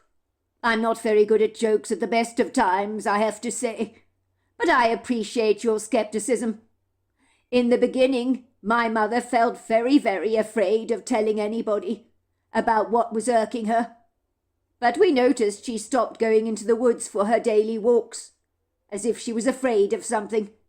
She didn't feel we would believe her story, and it turns out she was absolutely right about that. When she first told us a male Bigfoot was fixated on her and was stalking her, and she was scared for her life, we all just laughed at her. Well, we thought this was one of her wacko jokes. My father definitely thought she was pulling his leg. Let's just say most people living here at Fairfield Close did not like my mother. They felt she was cold-hearted, aloof, and vain. A woman who kept herself to herself and came across as a bit of a snoot. People thought she was haughty and stuck up, but that was the impression she gave the world. She was not like that behind closed doors. My mother in real life was a kind, loving woman. She had a wicked sense of humour. She was one of those people that would carry on a joke for days on end, and then she would say, "I was only winding you up." Just like when she told me I was going to boarding school. At the time, I was absolutely devastated, because the last thing I wanted was to be a boarder. I would go off into my bedroom in such a huff, slamming the door behind me angrily, and this went on for many days. My mother cracked up laughing days later and said, "I had you going, didn't I, Rusty dear? You fell for it hook, line and sinker. You should have seen your face. What are you like? Of course I'd never send you to boarding school. When my mother went on about a Bigfoot stalking her, my father rarely believed she was pulling his leg. These were the typical kind of jokes my mother would pull on us, and we had grown very weary of them. He would say to her, "I know, love, you enjoy turning men's heads wherever you go, but I don't believe for a single second a Bigfoot would be interested in you, if they existed, that is. And I'm sorry, love, I don't believe they do. But it's a good wind-up, I'll give you that." Do I look as if I'm making this up? I'm telling you, a male Bigfoot is stalking me. I'm not joking about this. Why the hell won't you believe me? I'm being deadly serious. Because, sweetheart, you can only cry wolf so many times, and I know you with your wicked sense of humour. This is the sort of thing you joke about, and you don't fool us for a second. So you're saying the stalking was real? Asked Fern, focusing on Rusty's story with wide eyes.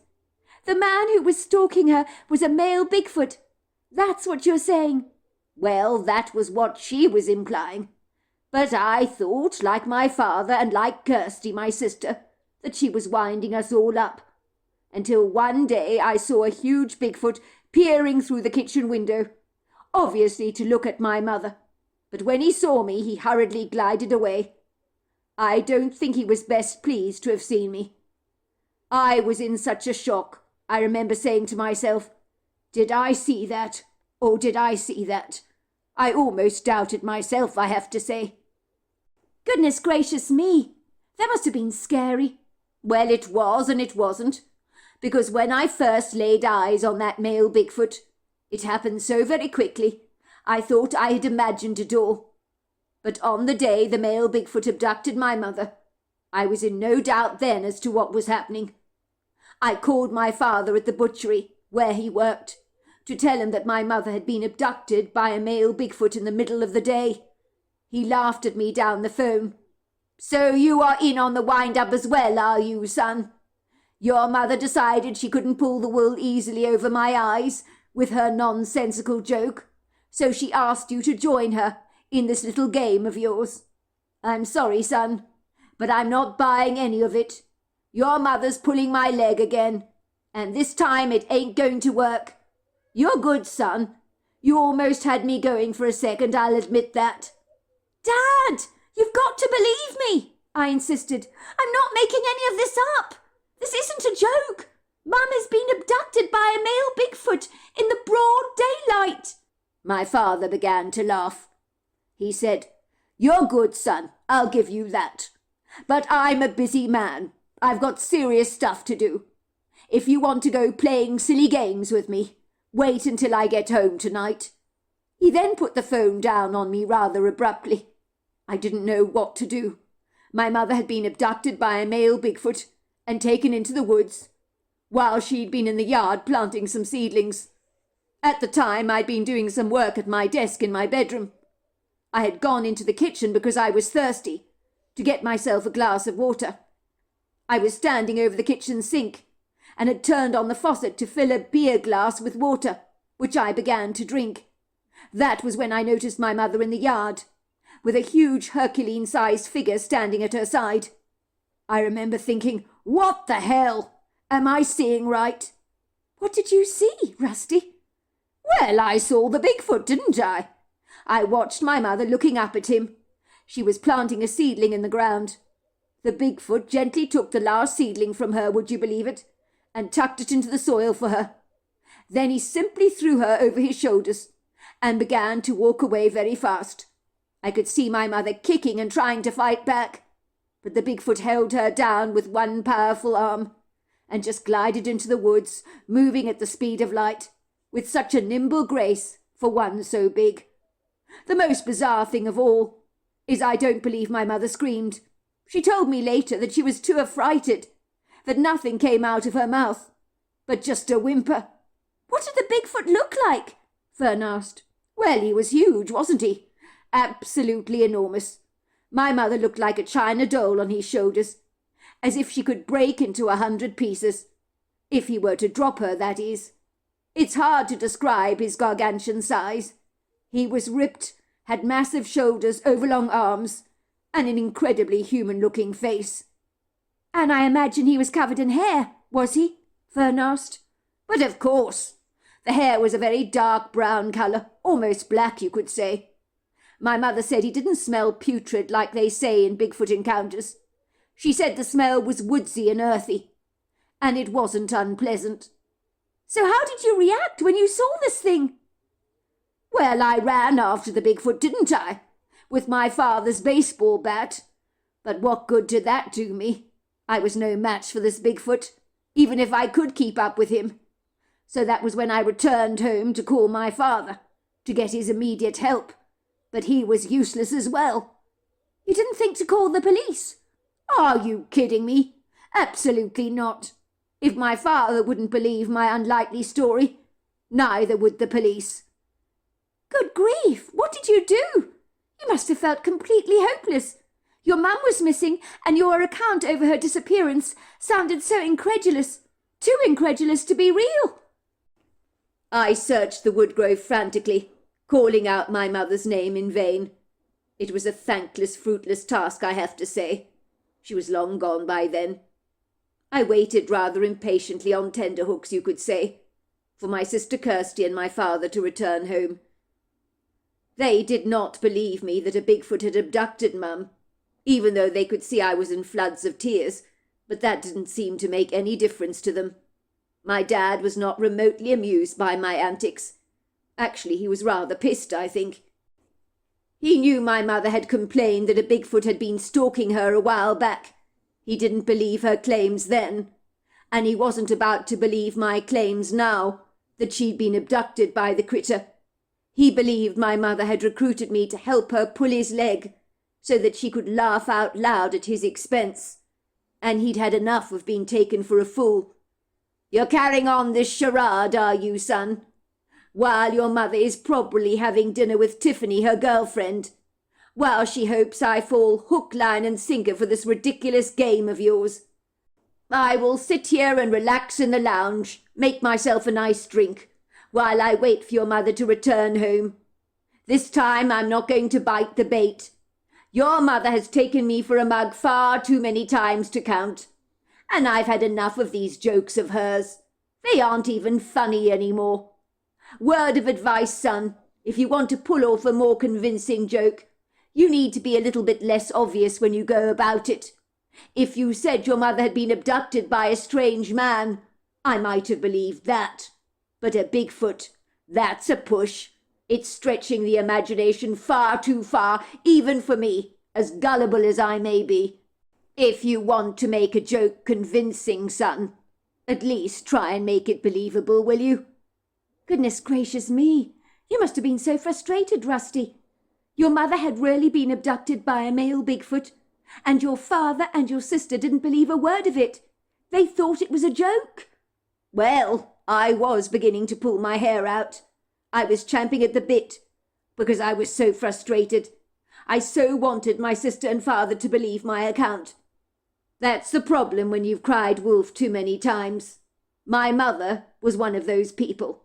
She would carry on a joke for days on end, and then pull the wool over our eyes and have a good old laugh about it. And so was it really any surprise that my father doubted my story? My sister Kirsty thought I was being pathetic, going along with it. She rolled her eyes in the back of her head and said, "Bigfoot! Oh, for goodness sake, Rusty! I can't believe you went along with this joke of Mum's. Honestly, do you really expect us to believe she's been abducted by a Bigfoot? We're not that gullible, you know." The story does get more bizarre, because just when I thought I'd never see my mother again, there she was. She let herself into the house. She looked like she'd been dragged through a hedge backwards. There were scratches all over her face. Her pants were ripped. There was dirt all over her clothes. She was panting furiously, and her eyes looked very anxious. She was trying to say something, but at first nothing came out of her mouth, because she was shaking like a leaf. "So what did your father do?" asked Fern. "I guess he still didn't believe her story. Is that what you're going to tell me?" Of course he didn't believe her. He cracked up laughing, and then he clapped his hands and said, "Well done, Ruth. You should go to Universal Studios, shouldn't you, and apply for an acting job. You're very good. I almost believed your stunt. Now that's a raw talent. I suppose you're going to tell us that Bigfoot abducted you, and you managed to escape his clutches. How long did it take you to dress up for the part? I've never seen your hair look so wild like this, but I kind of like it. I could get used to your being rather dishevelled. It's growing on me." Finally, my mother spoke in a very tight voice. "This is not a joke, Russell. Look at me. Look at the state I'm in. Have you ever seen me shake like this? I am in an absolute state, Russell. You have no idea what has happened to me. I cannot believe that I was abducted by a Bigfoot. And you're acting like it's nothing, as if it hasn't happened, as if I've been making this all up. This happened to me, Russell. You've got to believe me. And he might come back and abduct me again. He's fixated on me, I'm telling you. I'm scared, very, very scared. We need to leave this house at once, before that Bigfoot comes back. There is no time to lose. You have got to believe me. This is not a joke. I told you a while back a Bigfoot was stalking me, didn't I? You didn't believe me then. And now you don't believe me now. But I have been abducted by a Bigfoot, and I was very lucky to escape him. And all you do is sit there gloating as if it's all just a big game to you. This isn't a joke, Russell. You've got to believe me." "Let me guess," said Fern. "Your father didn't believe a word of it." No, he didn't. My mother was in such a dreadful state. She marched into her bedroom and began to pack her suitcase, because if my dad wasn't leaving, she was. My father believed it was all an act. But when she continued to look outside the window very nervously as she packed her suitcase in such a dishevelled state, he suddenly became more solemn. "You're saying this isn't a joke then, Ruth? You're saying a Bigfoot really abducted you? Please tell me that this is not a wind-up. I need to believe you." "It isn't a wind-up. Does it look like it's a wind-up? Do you think this is a wind-up? Do you really believe that I'm acting? I'm not this good an actor, you know. I may be many things, but I have never felt like this before.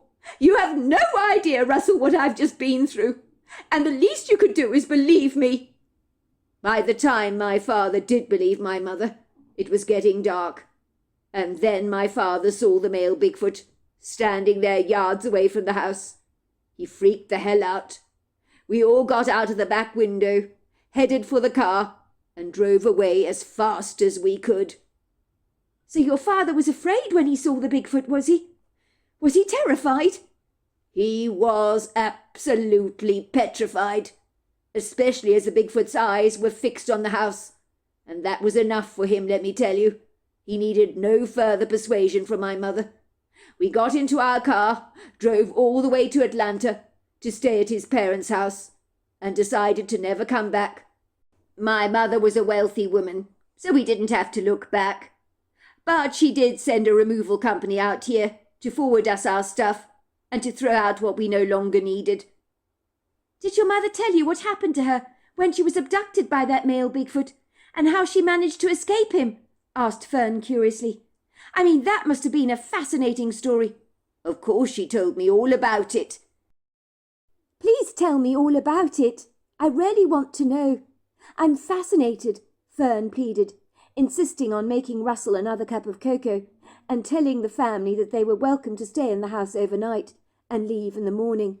So Russell's wife was getting the children to bed and was reading them a book in the living room, while Russell continued to tell Fern his mother's incredulous account.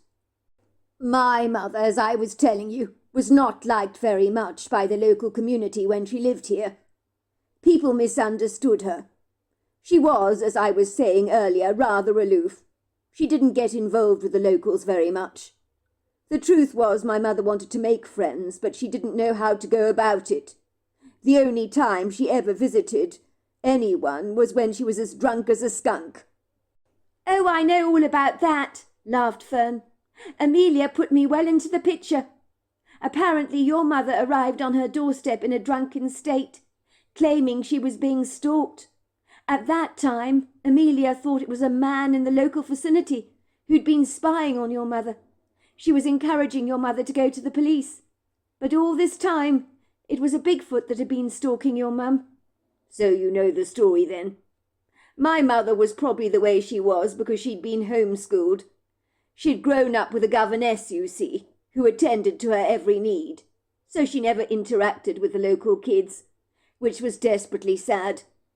She happened to mention once that she was related to an English baron, and word spread around the close in a frenzy, and people automatically assumed that my mother thought she was better than everybody else in the close, and that's why she didn't want to befriend anyone.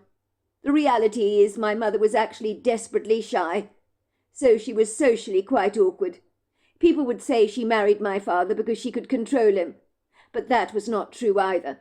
My father absolutely was the head of our household, and my mother didn't bully him as people claimed. She married my father because she loved the bones of him.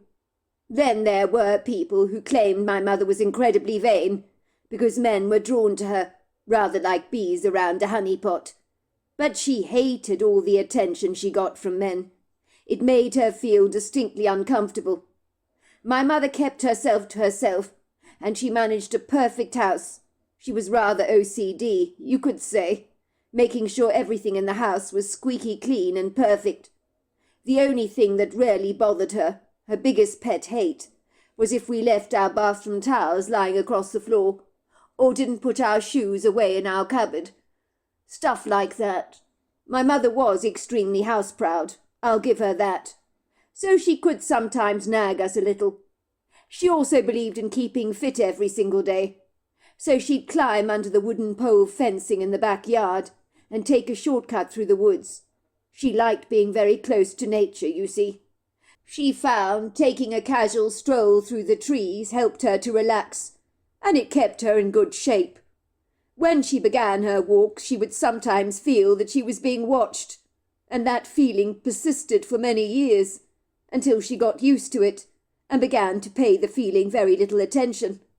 Then one day as she was walking down the earthen trail, that was when she saw a male Bigfoot. She was in such a dreadful shock, she couldn't believe what she was seeing. The Bigfoot was holding a big bunch of wild flowers in his hands. He walked up to her and handed them to her just like that.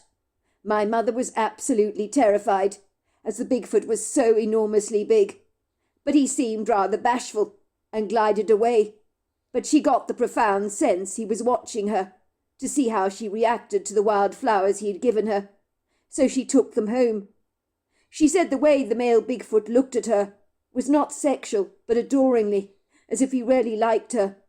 For a while she didn't walk into the woods after that. So the Bigfoot suddenly started coming to the window to look into the house to see if he could see my mother. I assume the male Bigfoot missed not seeing my mother taking her regular walk in the woods. He was always leaving behind wild flowers on the doorstep for my mother, bunches and bunches of these things.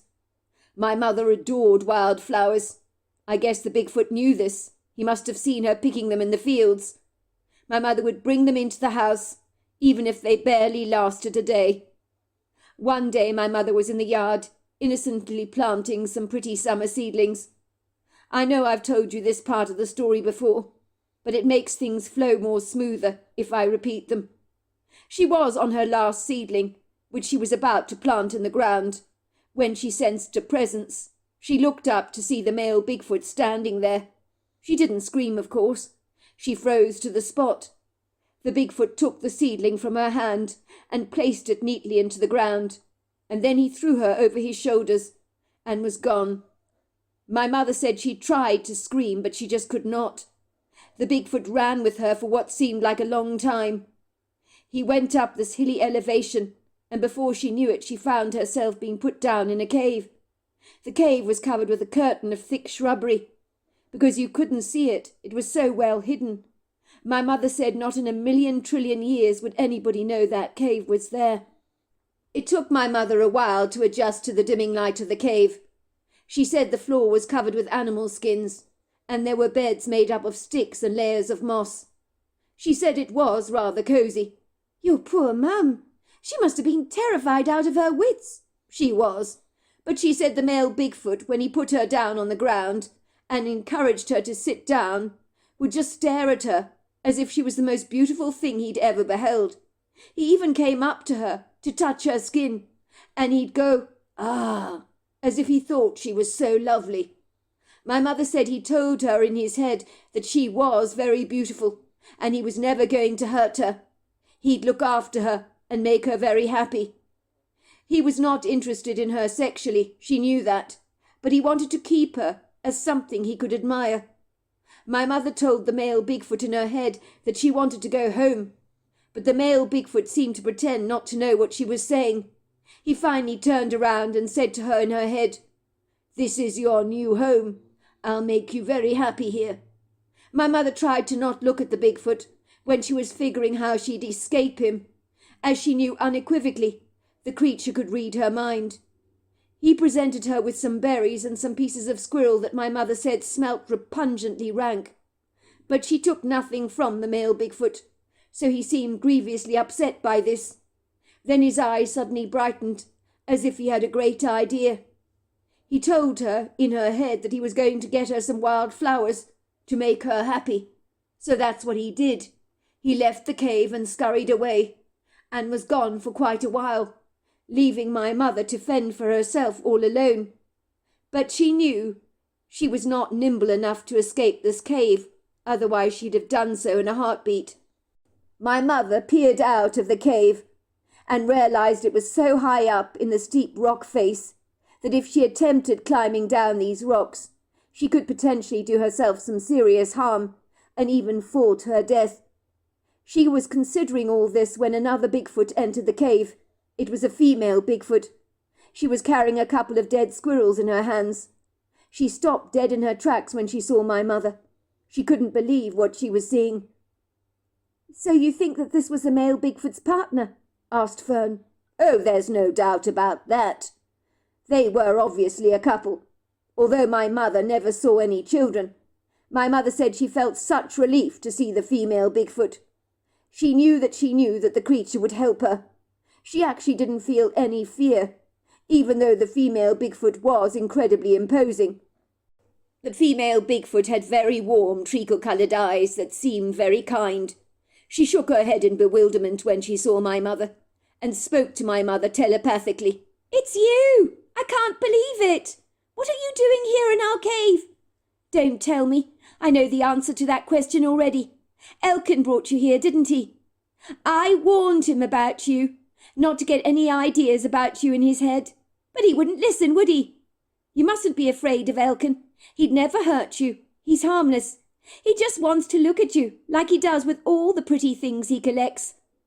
The female Bigfoot pointed to a pile of beautiful stones that my mother hadn't observed before.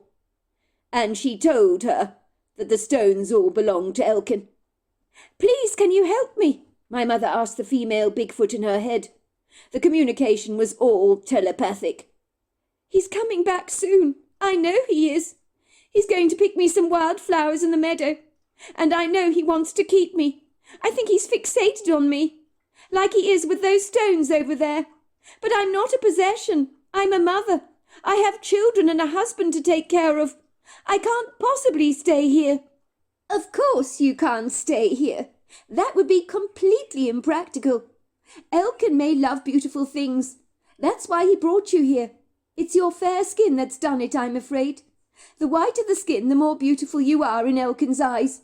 When he saw you years ago, he got so terribly excited. I've seen him spying on you when you go for your walks in the woods almost every day until you stopped walking, because I know you had an encounter with Elkin, so that's why you don't come into the woods anymore. I knew one of these days he'd overcome his shyness and not be able to help himself, but bring you to live with us. I told him it would never ever work out. Your kind would easily die if you were to live in the wild like we do. You couldn't possibly survive. You don't have the strength to endure our hard lives. Look at you. You're a tiny, fragile thing. Very feeble you are. Elkin could so easily break you. I need to get you back safely to your house. But my advice is to you to leave at once. Otherwise Elkin will bring you back again, and again, and again. And I won't be able to stop him. Honestly, he is the end. He brought a pretty bird into the cave once, you know.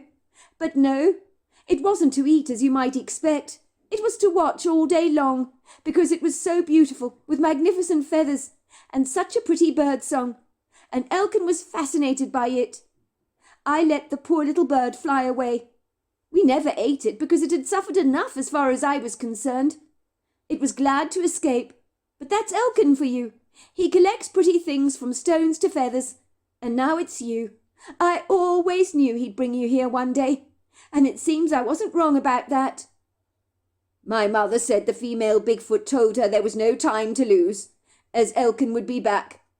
So she threw her on her shoulders and raced through the grove as fast as she could to bring my mother back to safety. You must leave at once, she told my mother again. Elkin won't be happy if you're not here when he returns, when he comes back with the flowers.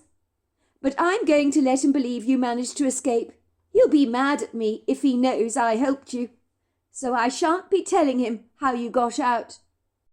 Goodness gracious me!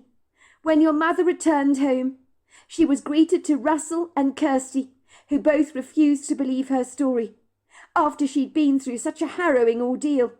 That must have been devastating for her, not to be believed, I mean. Well, it was in the beginning. But my mother was in such a discernible panic.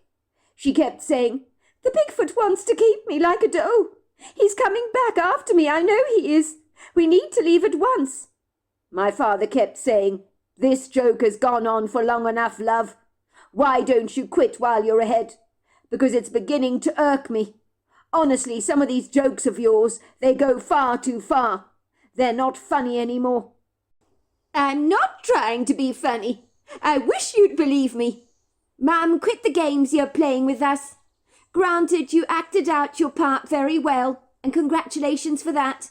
I can see you've just been hoaxing us. And as Dad says, it's getting terribly boring." I was getting mad at my father and sister. I said, "I'm telling you the truth. Mum is not lying to you. She was abducted by a male Bigfoot, and she managed to escape. If this was a joke, you would be right. We'd have gone for far too far on this. But I assure you it is not a joke." My mother burst into tears when she realized I believed her. "You believe me, Rusty?" she asked me. I took my mother in my arms and rocked her gently. "Of course I believe you, Mum. I saw the Bigfoot abduct you. I called Dad at the butchery to tell him, but he just laughed. He thought I was joking." Let's just say, after a while, something in my father's attitude seemed to shift. It was like he suddenly realized that this wasn't a wind-up. It was getting dark outside, and my father was staring out of the window, and that's when he observed the male Bigfoot. The Bigfoot was standing on the edge of the woods and staring fixedly at our house, and in his arms he had a great big bunch of wild flowers. Well, we disappeared out of the back of the house, climbed through a window, and we got into our car and drove all the way to Atlanta. We never came back. My father rarely believed my mother could be abducted again by the male Bigfoot, so getting away seemed like the most obvious thing for our family to do. We began a new life for ourselves. My mother had plenty of money, so we soon forgot about our home in Fairfield Close, and we got on with our new lives. And one day my mother told me, after I was married to my wife, that if I wanted Fairfield House it was mine, but I needed to sell it, as she wanted nothing more to do with the place, given what had happened to her. I was informed by the estate agent the house had descended into a great deal of decay, and that if I wanted a good price I'd need to fix it up. I just left it on the market, hoping someone discerning like you would come along to restore the place. And that's exactly what you and your husband did.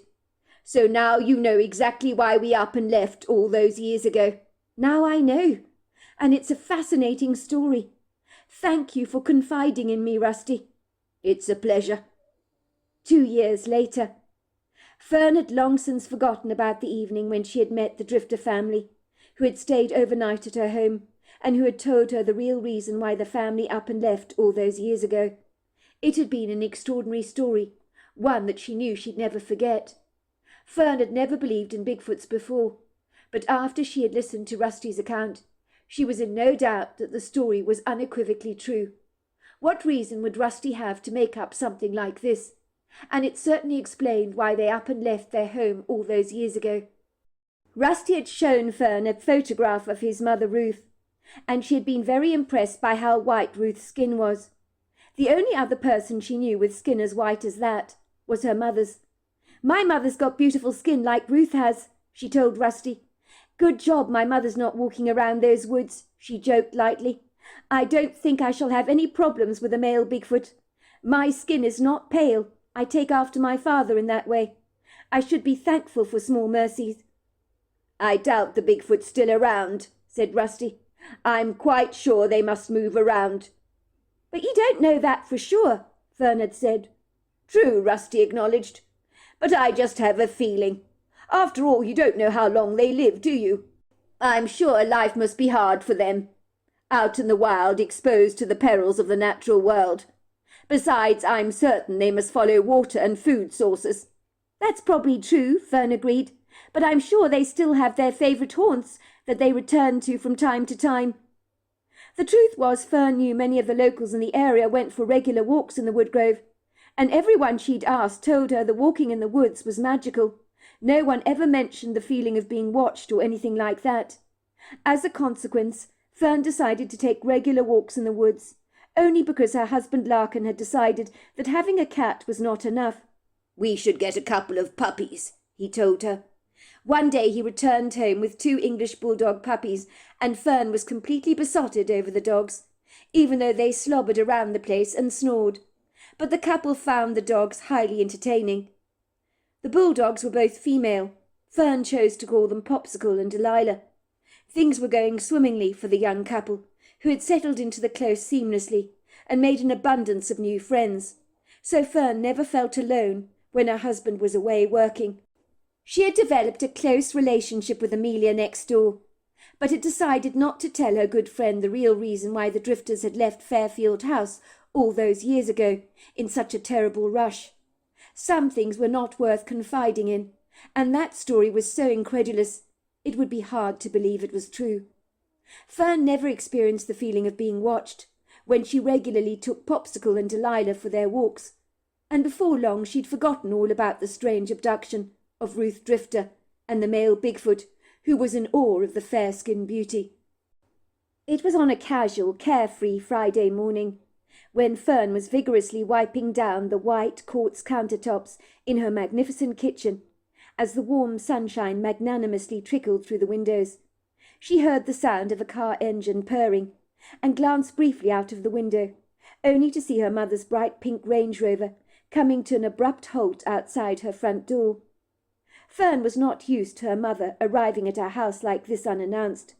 Usually when she came to visit, she was always with her husband, but not today. Where was Fern's father, she wondered, and why was her mother visiting her impromptu like this? The bulldogs rushed to the front door unhesitantly. They were barking excitedly, but Fern was staring out the window, watching her mother. What on earth was her mother doing here, Fern wondered. She watched her mother elegantly climb out of the car, looking as glamorous as ever, but that wasn't unusual.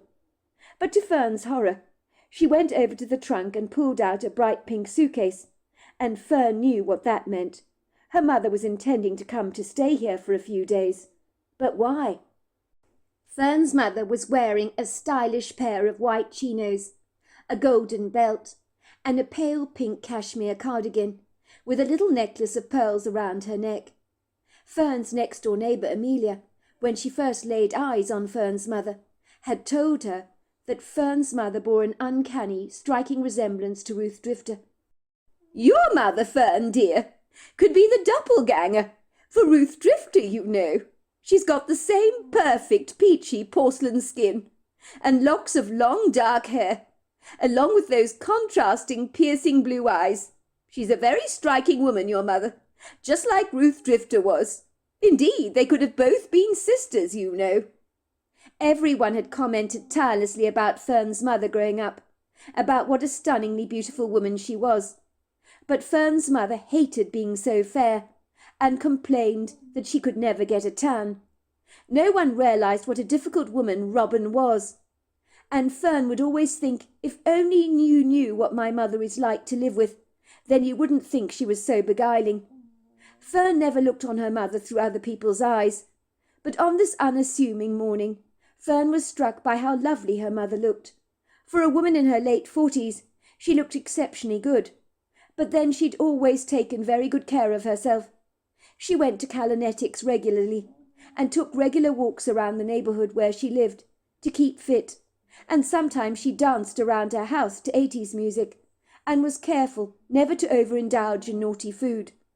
Fern's mother's bipolar meant she could be effusive one minute and very depressed the next, but the medication she took seemed to balance her mood and make her more stable. But growing up, when her mother sometimes surreptitiously chose not to take her medication, as she claimed the lithium would make her sometimes feel as if she was dead on the inside, it was during those tumultuous, erratic times that Fern and her father were exposed to the inevitable highs and lows of her bipolar disorder.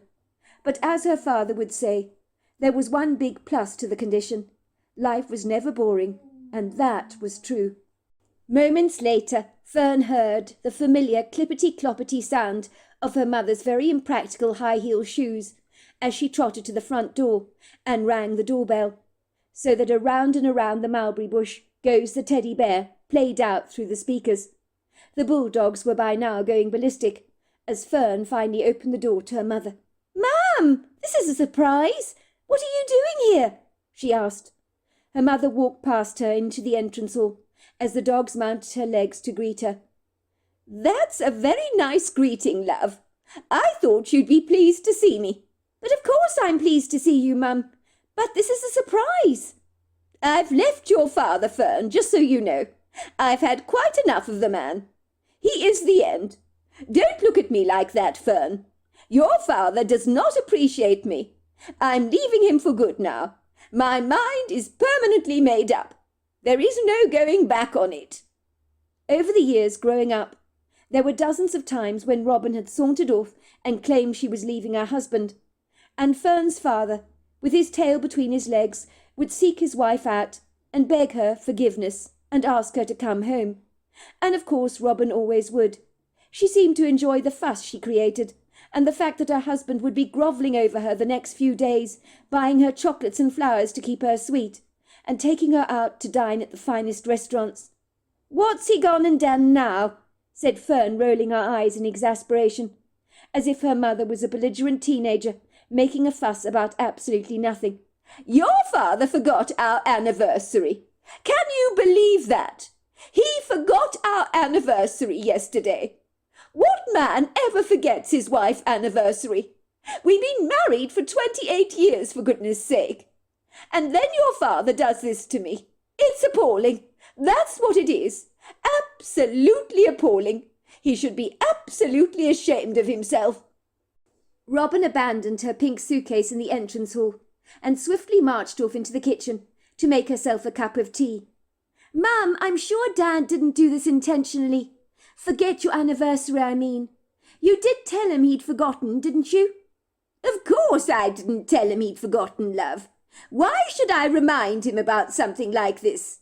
He already knows when we got married all those years ago.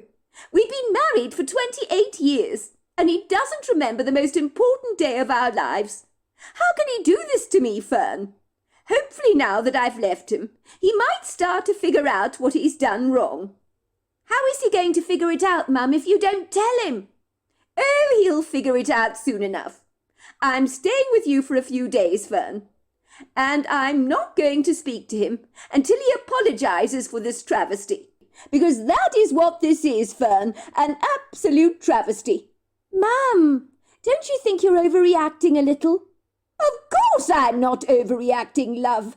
I've been married to your father for 28 years, and he has never, and I repeat, never once forgotten our anniversary until now. Yesterday morning he never said anything to me, and I thought maybe he was going to surprise me later on in the day by whisking me off somewhere magical. I thought he was pretending to have forgotten our anniversary. So I called his bluff. But when he came home without flowers or champagne, and without any indication he was taking me out to dinner, I was completely devastated. I asked him if he'd forgotten something, and he said to me, "Yes, love, I'm afraid I forgot to buy eggs at the store. But you'll be glad to know I didn't forget the sourdough bread you asked for, or the honey buns you wanted." Well, he was very lucky he forgot those eggs, because I would have thrown them at his head if given the chance. Your father is the end, Fern. Well, I stormed off to my bedroom, locked the door behind me, and let him fix his own dinner. Do you know what he said to me? Do you know what he said to me, Fern? No, what did he say to you, Mum? He said, "Have you forgotten to take your meds, love?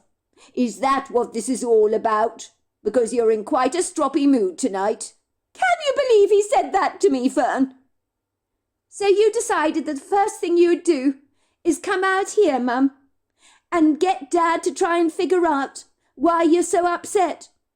Don't worry, Fern. I left your father a note. I told him in the note, "How could you forget? I'm leaving you, and don't even bother trying to find me." Oh, Mum, said Fern, wrapping her arms lovingly around her mother and giving her a warm hug. You're incorrigible, you know. I'm sure it's upsetting that he forgot your anniversary, but Dad is a busy man. He probably got distracted or something. It happens.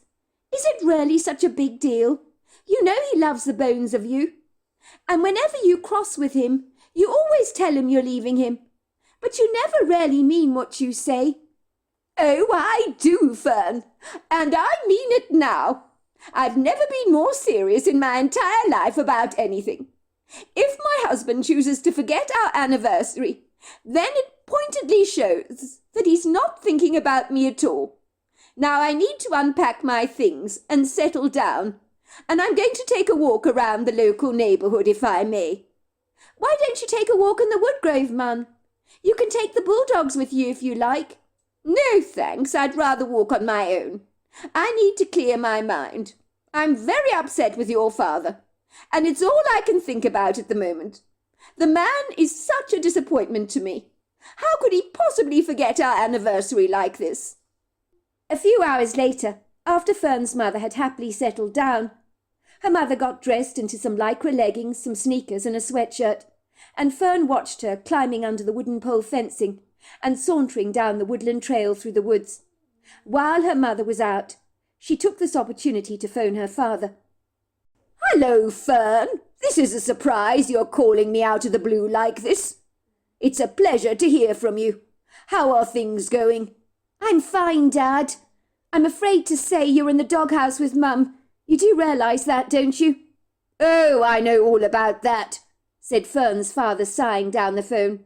"Your mother stormed off to her bedroom last night in quite the huff, slamming the door behind her and locking me out. I had to sleep on the couch. I think she might have forgotten to take her medication for the last couple of days or so. She's been in a very petulant mood. You should have seen the glare she gave me. She looked like a rabid cat that wanted to scratch my eyes out. Goodness gracious me. Your mother is in quite the state at the moment. I don't know what to do about it." "Dad, she's arrived here at my house with a suitcase. She says she's leaving you for good, and she's left you a note to tell you not to come after her, as it's over between the two of you." Fern's father sighed again. "Oh, not all this fiasco all over again. Your mother is such a drama queen. I don't know what has got into her of late. You say she's at your house now with her suitcase, and she intends to stay for a few days." "That's right. She's unpacked her suitcase. She's pretty much moved into the spare room." "Honestly, Fern, I do apologise. I'm sorry your mother has dragged you into our petty little squabble like this. Honestly, I don't know what is irking the woman. Good job I love her so much." "Dad, you've really upset her." "Of course I've upset her, Fern. Tell me something I don't know. I just wish to God I knew why she's in such a state." "Dad, you've been married to Mum for 28 years. You forgot your anniversary. Mum is devastated about it. You know missing your anniversary is a hanging offence for Mum, as far as she's concerned." Fern's father whistled down the phone. Bloody hell! How could I have forgotten our anniversary? I better get my act together, hadn't I? I think some grovelling is well in order. You know your mother loves it when I grovel. I'll see you soon, love. I need to buy that woman the largest bouquet of flowers I can possibly find, and think of doing something special. Maybe I can redeem myself if I try my very best. You better try very hard, Dad, because Mum isn't easily swayed. She's in quite an obnoxious mood at the moment. It was true, of course. Fern's mother, Robin, was not in a good mood.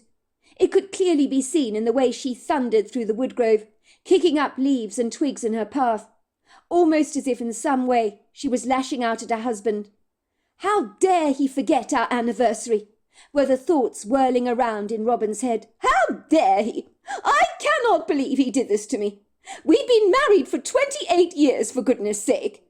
As Robin trudged down the earthen trail, a pretty sunlight spilled through the trees. The forest was abundantly alive with the trills of pretty birdsong. Whether Robin observed its beguiling allure or not is debatable. Her mind was an angry spin of maddened thoughts, all directed at her husband, and his long list of shortcomings that were increasing by the bucket load. This time I'm not going home, she told herself very firmly. I will move in with Fern indefinitely, until our divorce is finalized. I'm sure Fern will be really happy to have me around. I know she gets lonely with Larkin being away at home for long periods of time. I'm not putting up with that husband of mine for a second longer. He forgets our anniversary. It's shameful, that's what it is. The gall of it.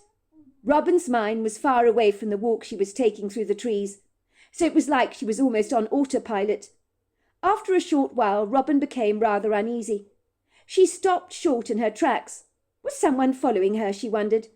She had a profound sense she was not alone, and someone was there watching her. The feeling sent a nasty chill down her spine. "Hello," she called out. "Is anybody there?" She was met with a rather disquieting silence, and even the bird song appeared to have dissipated. I should have walked around the neighbourhood, Robin thought to herself. I don't feel comfortable among the trees here. Something is definitely watching me. And then there, stepping out of the trees, was a male Bigfoot, staring straight at Fern's mother, and in his hands he held a flower, which he was holding out to her. The Bigfoot appeared bashfully shy, rather reticent. He was all male, and looking at Robin as if he thought she was the most beautiful thing he'd ever beheld. Robin was paralysed with fear. The Bigfoot was very scary. He was so massive in size, and the only thought that Robin could think was, "He's going to kill me. I need to get the hell out of here." A scream erupted from her mouth, rather like a shrill ambulance siren, and with a pounding heart she ran as fast as she could through the woods, with the Bigfoot trailing behind her. Robin was utterly terrified, believing that her life was ebbing away. When the Bigfoot finally grabbed her, she did scream out, but he caught her and thrust a flower into her hand, and then he just simply glided away and was gone from her sight. When Robin returned to Fern's house, she was in a dreadful state, her heart palpitating, sweat pouring down her face, and the only words that Fern got out of her mother were, "I just don't believe it! I don't believe it!" Fern's mother couldn't believe what had happened to her, that she had encountered a male Bigfoot, but she knew if she told anyone about the encounter, they would believe it was her bipolar that was talking, and that she had been hallucinating, but she knew what she had seen was real. The Bigfoot chased after me and gave me a flower, and the look he gave me was almost besotted, she thought. I wish my husband looked at me like that. That male Bigfoot could teach my husband a thing or two about chivalry. "Ma'am, what's going on with you?" asked Fern. "Why are you as white as a sheet? You look as if you've had quite the shock." "Well, I just can't stop thinking about your father, that's all. Why he forgot our anniversary," said Robin, not wanting to share her incredulous encounter with her daughter. It was later that afternoon. Fern's rather sheepish-looking father arrived at her doorstep with a huge bouquet of flowers in his hand, along with a bottle of French champagne. He was met with a frosty, cold reception from his wife, who was glaring at him contemptuously. "I'm very sorry, love. I'm so sorry. What a fool I've been. I can't believe I forgot our anniversary. It's unforgivable. Can you accept my apology? I'm so sorry. Is that all you can say? That you're sorry? We've been married for 28 years, and you forget the most important day of our entire lives. How could you do this to me? It's quite the shocker. It really is. I'm very sorry, love. As I was saying, there are no excuses. I'm a bundling idiot, I really am. But I still love you with all my heart. And I'm going to make it up to you big time, love. I promise you that. You're going to have to do a hell of a lot better than that if you want to win me back into your life. I can assure you of that, love. As I told you, I'm leaving you for good. I'm moving in with Fern until the divorce is finalized. You don't deserve to be married to a woman like me. If you forget the most important date of my entire life, of our entire lives, I'll have you know. You're right, love. I've never deserved you. I'm very well aware of that. But I hope I might persuade you to change your mind, he said, handing Robin an envelope. Robin snatched the envelope from her husband rather greedily, like a seagull snatching someone's sandwich on the beach. What is this? She asked suspiciously, studying her husband through curious eyes. Why don't you open it up and see? Robin tore open the envelope and then stared down at the ticket that she was holding. Oh, goodness gracious me! Is this true? It's Paris! Are we going to Paris? Is this a trip to Paris? That's right, love. You've always told me you wanted to go to Paris. So we're going to spend some time there. And some time in the south of France as well. Oh, goodness gracious me, said Robin, her eyes shining. Paris! I can't believe it. This is a ticket to Paris, Fern. You're lucky, Mum. A trip to Paris? I've always wanted to go there. You're lucky. Oh, I can't believe it. It's Paris, said my husband. Does that mean I'm forgiven? Robin threw her arms around her husband. Oh, yes, you're forgiven. That's the best present. Oh, my word, thank you. Fern grinned from ear to ear. Her father's grovelling had paid off in leaps and bounds, and Fern's mother seemed to have forgotten about the divorce she had been previously threatening about, and her plans to leave her husband for good had all but dissipated. Fern watched her father and mother leave in their separate cars, looking both as pleased as Punch, and she smiled to herself, thinking, well, that ended well, didn't it? It was only years later that Fern's mother told her about her rather extraordinary encounter with a male Bigfoot. I'm sure you don't believe me, love, but I promise you my story is true. That Bigfoot was bashful, but he chased after me, Fern. I thought he was going to kill me. Instead, he gave me a flower. Can you believe that? Yes, I can, said Fern. I believe you, Mum. You do? But of course I believe you, Mum. You wouldn't make up a thing like that, would you? It sounds like you won the heart over of a male Bigfoot. Fern's mother chuckled, and Fern thought to herself, so he's still around, is he? That male Bigfoot who's got a thing for women with fair skin. So there you are. That's my story. Well, hello there. I hope you enjoyed the Omnibus edition. We've got many more coming our way for you to listen to. Sending you love wherever you are in the world, in North America, Canada, Kenya, wherever you may be. I send you lots and lots of love. Thank you for listening to my Omnibus, and I really do hope you enjoyed it, because that's the whole idea about it, is to give you some interesting stories to listen to.